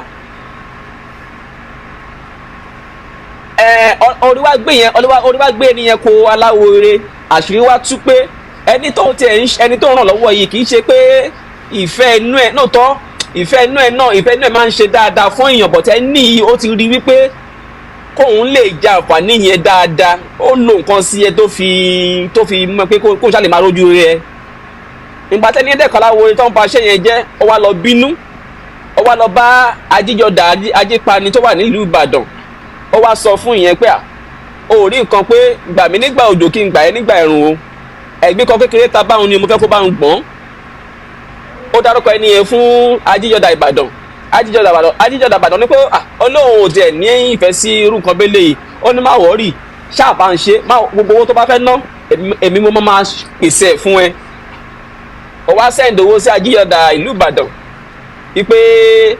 ipe kó bá ẹ dàbí ọgbọ́n kó bá ẹ mú ẹni tó jẹ́ orísun ìgbédìde ẹ pé kó bá ń ṣe mọ́ṣẹ́ wọ́n tún gbọ̀nà ìbúrú kan mú yẹn ni bọ́sẹ̀ mọ̀ pé àwọn àgbàlagbà ní pé kí mọ̀nàmọ́ná tó jì sí kòtò kí ọmọlóore tó jì sí kòtò mọ̀nàmọ́ná ṣiṣẹ́ ìránṣẹ́ bẹ́ẹ̀ ni tó nígbà tí ajíyọ̀dà ó wá mú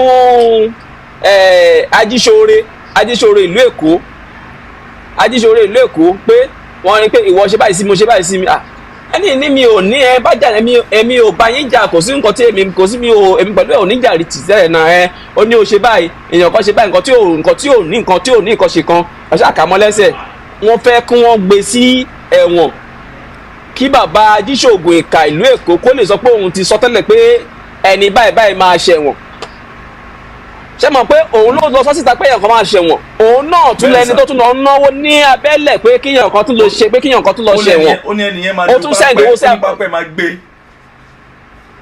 ni tó ti sọ tẹ́lẹ̀ ó tún wá ń sẹ́ǹdì owó sí ajíyọ̀dà ìlú Ìbàdàn pé kó bá yẹ gbé pamọ́ kó jáde lọ ẹ̀wọ̀n àṣẹ̀yìnwá àṣẹ̀yìnbọ̀ àṣírí tú kí ni ìdí because ajíṣore ó ń ṣe ìfẹ́ inú ẹ̀ bọ́lọ́run ṣe rán ló ṣe ń ṣe ṣùgbọ́n ajíṣòògùn ìkà ìlú Èkó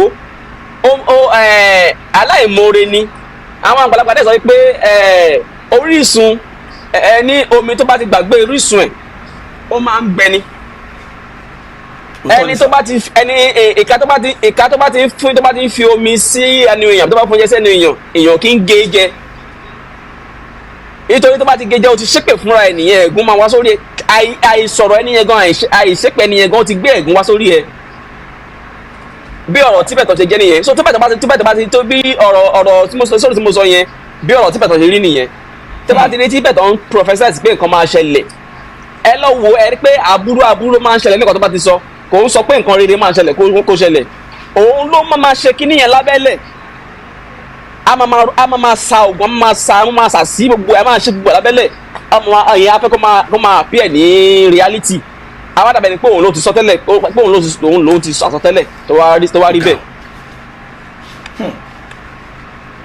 Ọlọ́run gbà wá lọ́wọ́ aláboyún ibi tó ṣe náà ní àwọn ibi tó ti ṣe ìka èdè nìyẹn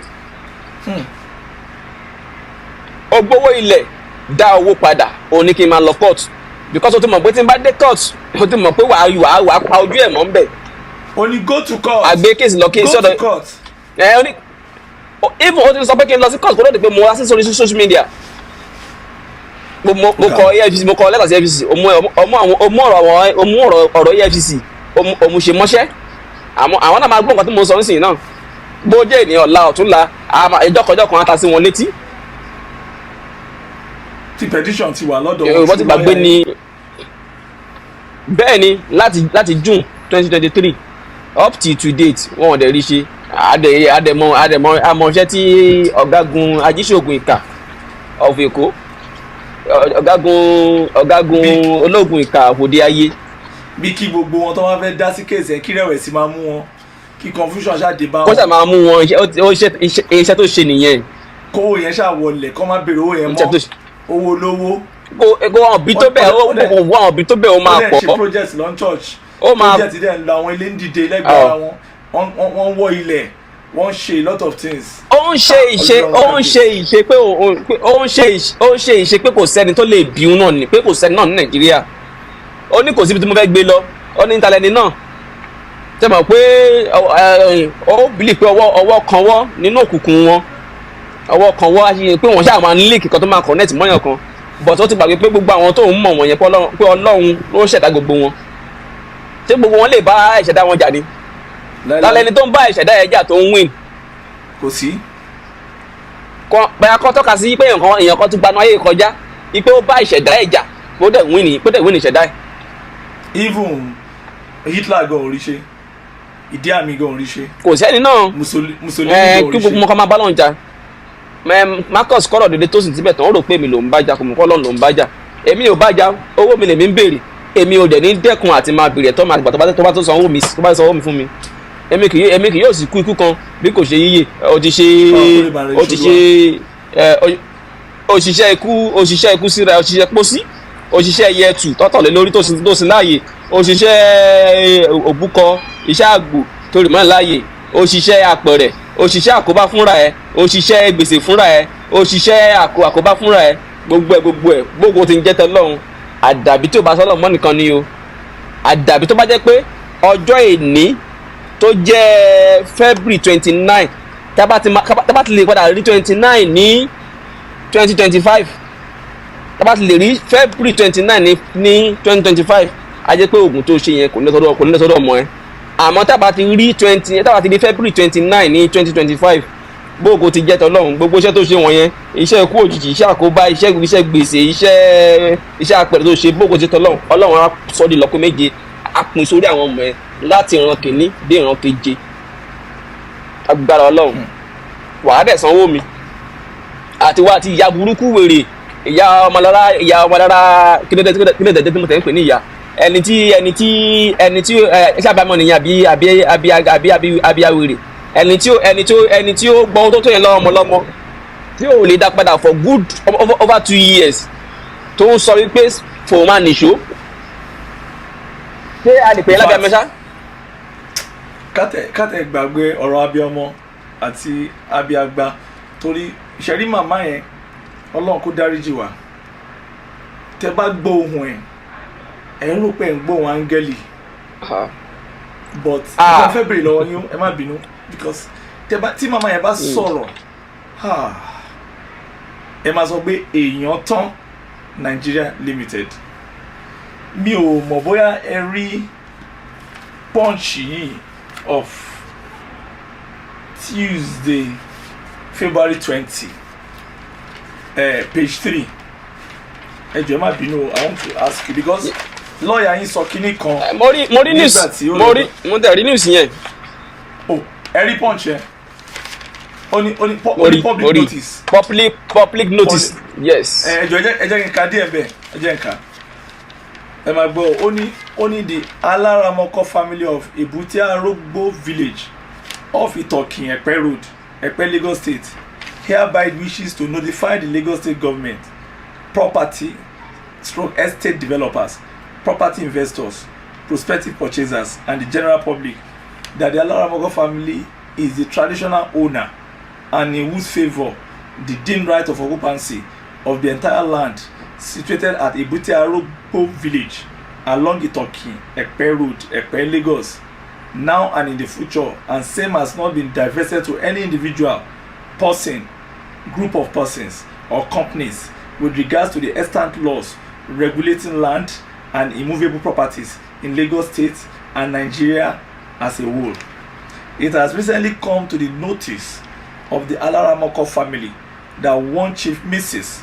Elizabeth Omolara Akintonde has been parading herself and her company, Mid Oil Refining and Petrochemical Company Limited, as the owner of parts or entire Alaramoko family land at the Ebute Arogbo village, that the said Chief Mrs. Elizabeth Omolara Akintonde claimed that she and her company purchased the land in question from Alaramoko family, and based on that apparent false claim, she and her company have approached Lagos State government to acquire and to be assigned the said land by submitting an unauthorized survey plan of Ebute Arogbo village. Notice is hereby given to Lagos State government and the general public to be vigilant and pay attention to the activities of the said Chief Mrs. Elizabeth Omolara Akintonde and her company, Mid Oil Refinery and Petrochemical Company Limited, in alienating and assigning the land in question to unsuspecting members of the general public, including Timileyin David Mokoforúkọ yín sí ni o, of the general public as equity aids only the vigilant. Eléyìí jáde ní February 20, 2022. Then on February 22, Thursday tó kọjá, Ọmọlára náà wá gbé tiẹ̀ náà síta, ìyẹn màmá olóhùn tó gentle, ṣùgbọ́n tó jẹ́ pé nǹkan tó tún máa ń ṣe ńgbà míì máa ń bà wọ́n lẹ́rù. Ẹ wá wò ó, nítorí Yorùbá ti sọ pé odò tó bá ti ń pariwo kò lè gbé ni lọ, ṣùgbọ́n ilé tó bá ti dákẹ́ rọ́rọ́ yẹn tó ń ṣe jẹ́tújẹ́tù yẹn pé ẹ fúnra sí wọn o, àwọn gangan ní ka èèyàn.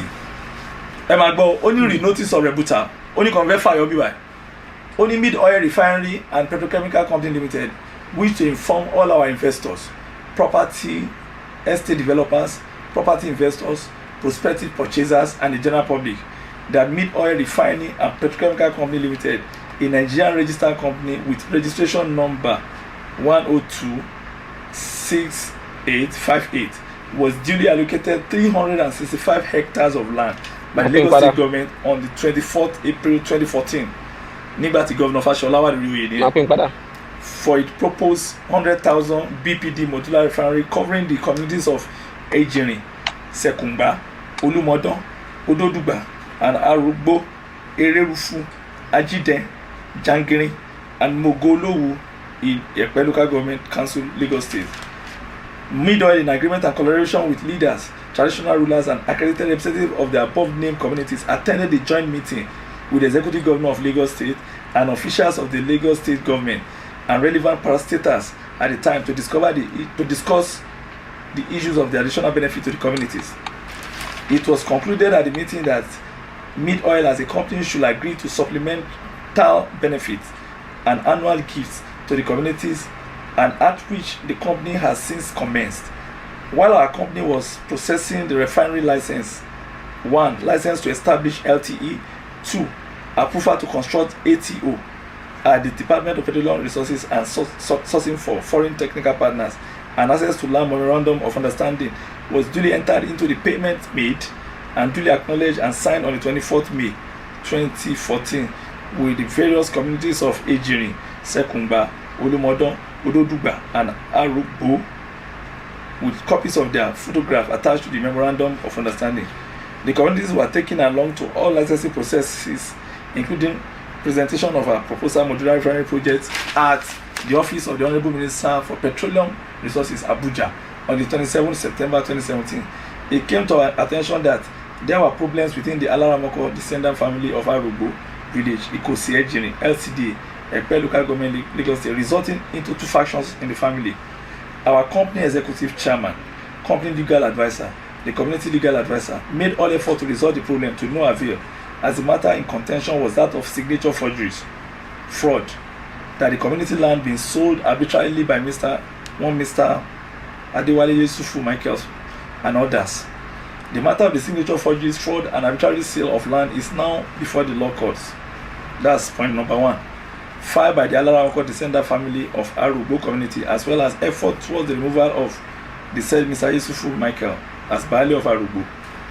Anyway, nǹkan tó wà mí báyìí tí màmá Ọmọlára sọ ní pé ó ń sọ fún àwọn pípì pé kán lọ yí òun padà wípé nǹkan sọ náà di 20 kì í ṣòótọ́. Now nǹkan méjìlá wá rí ń bẹ̀. We saw two things there. Number one, did that space of land in that Epe, where it fell into where you were forced to buy your own land, is a government acquisitioned land, which your lawyer allegedly revealed to you, because I spoke to your lawyer, Maiso Ayodrojayi. Mr. David Tibile happened to be a client, and I think he has tried on his own part to settle this matter amicably with TIBETAN and Mrs. Omolara Akintonde. But when the thing was getting out of hand for him, and that's why he contacted me. And when he contacted me, I listened to him, and immediately I listened to him, I discovered that the matter is fraud ab initio. No other name. It is fraud ab initio, perpetrated by TIBETAN, Marco TIBETAN, and this is Allegation OMOLARA AKINTONDE. Because if you ask me why, I will explain to you why. Why? You wanted to sell a land you acquired by government, given to you to establish a refinery, petrol refinery. The government has a right to acquire people's land from the Omonile, taking over their land from the Omonile. If the law is very clear, the land act is very clear. If that land is going to be used for a public interest, either to build school, to build hospital, to construct roads, to build infrastructure, government has that right, and the land use right supported the government to do that. And this land was given to you by a governor of a state, acquired by the state government, given to you to establish a refinery. No refinery has been established and try selling the land. Try selling. That's not fraud. She doesn't have the right.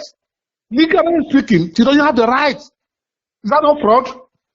And this is what I pointed to my clients. My brother, I'm sorry, this is fraud. Better go and ask them to return your money. You are not buying anything. These people want to dupe you. Not that they want to sell anything for you. They want to make your money. So that's it, sir. Which TIBETAN debunked, saying that the land is genuine, the woman is genuine. So we learned that the land is a government acquisition. No way, that's the land there. It's not government acquisition. No way, that's the land there. It's not government acquisition. No way, that's the land there. It's not government acquisition. Then why is Timelayin said it's a government? You should ask Timelayin. That's what I know is what I will tell you. So don't ask me Timelayin's question. If you can beg a survey to allow you to see Timelayin, ask Timelayin where you got government land. You cannot do a layout and approved plan from Lagos State from a land that is accused acquisition land, because the woman worked in lands before too.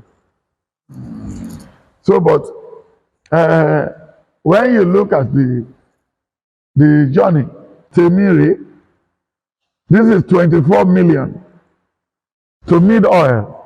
Nígbà tí mo ṣe document eléyìí tó fẹ́ mi, then nígbà tó do this is lawyer field, this is another 4 million. From to mid oil company. Tèmi nìyẹn tí mo sọ. Then eléyìí kẹ̀rí Omolara balance on this is 30 This is 300 but don't ṣe document wọn yẹn nìyẹn o tèmi nìyẹn tèmi làwọn eléyìí so mi ò fowó tèmi lẹ́yìn san tèmi o then tó bá wo layout yẹn ilé tó ní sold tàkọ́kọ́ tèmi nìyẹn sold ti kejì ti tèmi lẹ́yìn nìyẹn so bọ́n ṣe ra lẹ̀ yẹn fáwọn tí mo mú wá ni woman yẹn kọ gbé wá náà ó ní láti so ló kọ sold sí yes sir ọ̀rẹ́ dìmú bẹ́ẹ̀ so òun ló kọ sold sí so 3 acres tèmi rè then ti tèmi lẹ́yìn rè 4 acres sold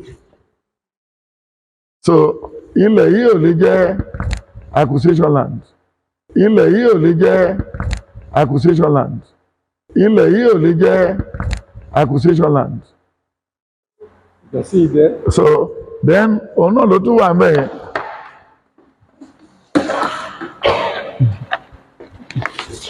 So, all right. Layout of mid oil city. So it's a city on its own. Moshe from Dangote. Yeah, this is how they gave it to Dangote. This is how they gave it. The Woodies woman was the first person to be approved in Lagos State. So automatically, if they now sell the land is agricultural land, yes. Ikoyi was sold as agricultural land. Ikeja was sold as agricultural land. Then if GRA was sold as agricultural land. So that is it. It's human being that developed land. So after that, now similarly we now stop abusing me on the phone, abusing my family, talking about my family that I'm a fraudulent person, OGBT, and they are using fraudulent money to take my children abroad. What does my family going abroad to do with land? My family traveled 1999. How old is Timileyin in 1999? The Timileyin that is claiming money today, how old he was in 1999 when the whole of my family left Nigeria. So automatically they have their own hidden agenda. It's not about this land alone. No. Wọ́n ti rí ikú tó fẹ́ pa wọ́n náà wá kiri. Asabe is half-mentored. And if you can work with me, if Asabe can work with me, and then team up with 2 members, there was a paper they were telling me in Chicago that the EFCC is looking for me in Nigeria. That I do, it's on the internet. How can he say EFCC look for me? Do I work with government? No. So then there was another statement again that they fine-tuned. Or Prophet Marcus Dupe is church member. How can Prophet Marcus Dupe? You get everything on the internet. That doesn't concern me. I would told the people in Chicago, Texas, and London when they asked me. I said maybe they wanted to detail EFCC that will be living in my compound for those who come to steal or do any bad thing to me. Because for me, I didn't owe government cover. Since I was born, I've never stole, I've never worked with government, and I never took from government. So government cannot look for me. Then after they tried those pranks, and they never work. They now brought, I said, I called Timileyin then. That Timileyin, why don't you use your brain to look for your money back? If you don't want to get your, if you don't want the land, go and meet the woman. Go and meet the woman and collect your money from him. Then it takes 2. When you get to the woman can even tell you, this is your land. If you got a buyer, bring the buyer. And if you didn't get a buyer, if I'm the one that got a buyer, I will call you. That's all. That's how they do land. But these 2 people are myopic. They are senseless. They are idiots. They are derailed, excommunicated, barbaric, and stupid. And they don't know how to deal with somebody that carry the anointing.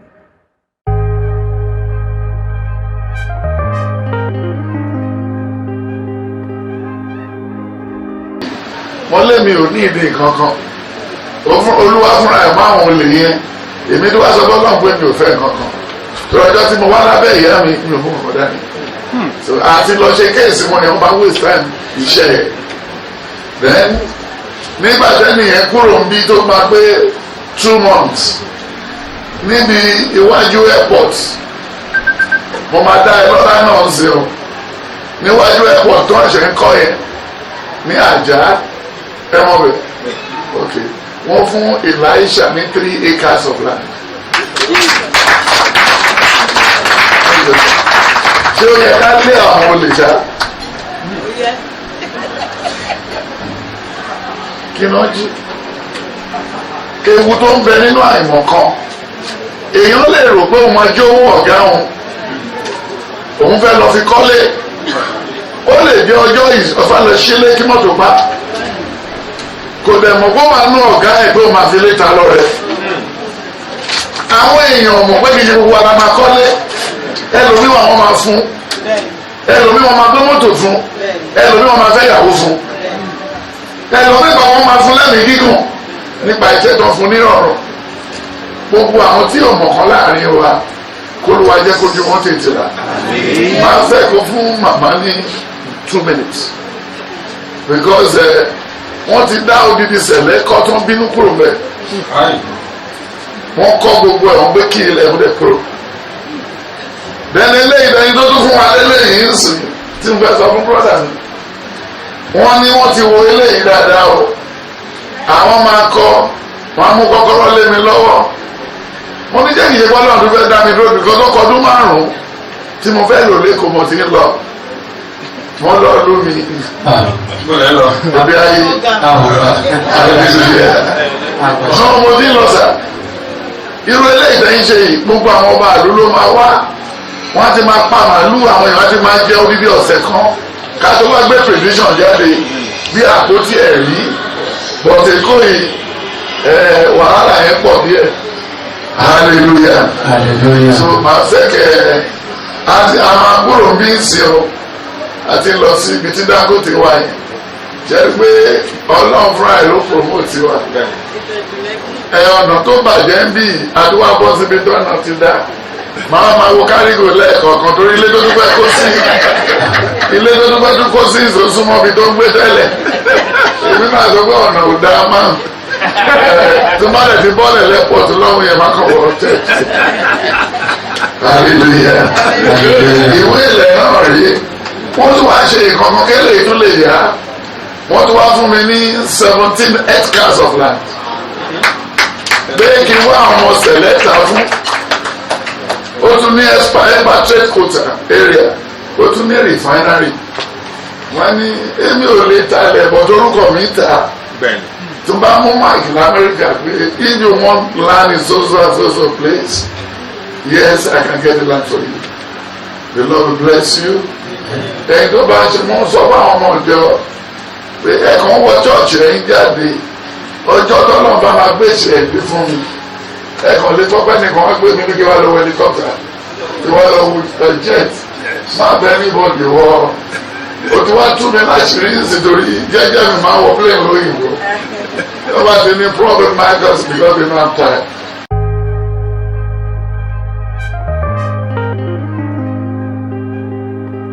But to come to your normal question, I did not own anybody anything. The receipt is there where they wrote Milayin, YIN. I will show it to you. Then the other one, they said, go and correct it. That was all. Even my own, I paid about 30 million. It's there. The woman is genuine. The land is genuine. The land is there. The woman is genuine. The land is genuine. The land is there. The woman is genuine. The land is genuine. The land is there.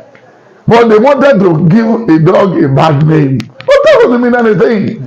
Asabe is not happy because he never won. That was why he's fighting me. He's using everybody, all his means. But who is Asabe? Who is his family? Where does he come from? Why he went to the herbalist and started speculating on what is not right? And when we called the herbalist, but I supposed to have sued him and put him under at the back of the counter and send him to jail. But what will I get from it? 2, that same property might also be under litigation, especially from the revelation in this punch of Thursday 22nd of February and the other punch of Tuesday 20th of February year 2024. So when you saw this publication, how do you feel as a likely victim?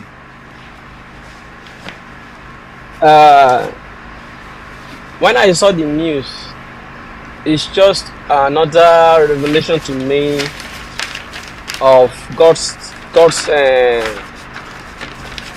stood by me.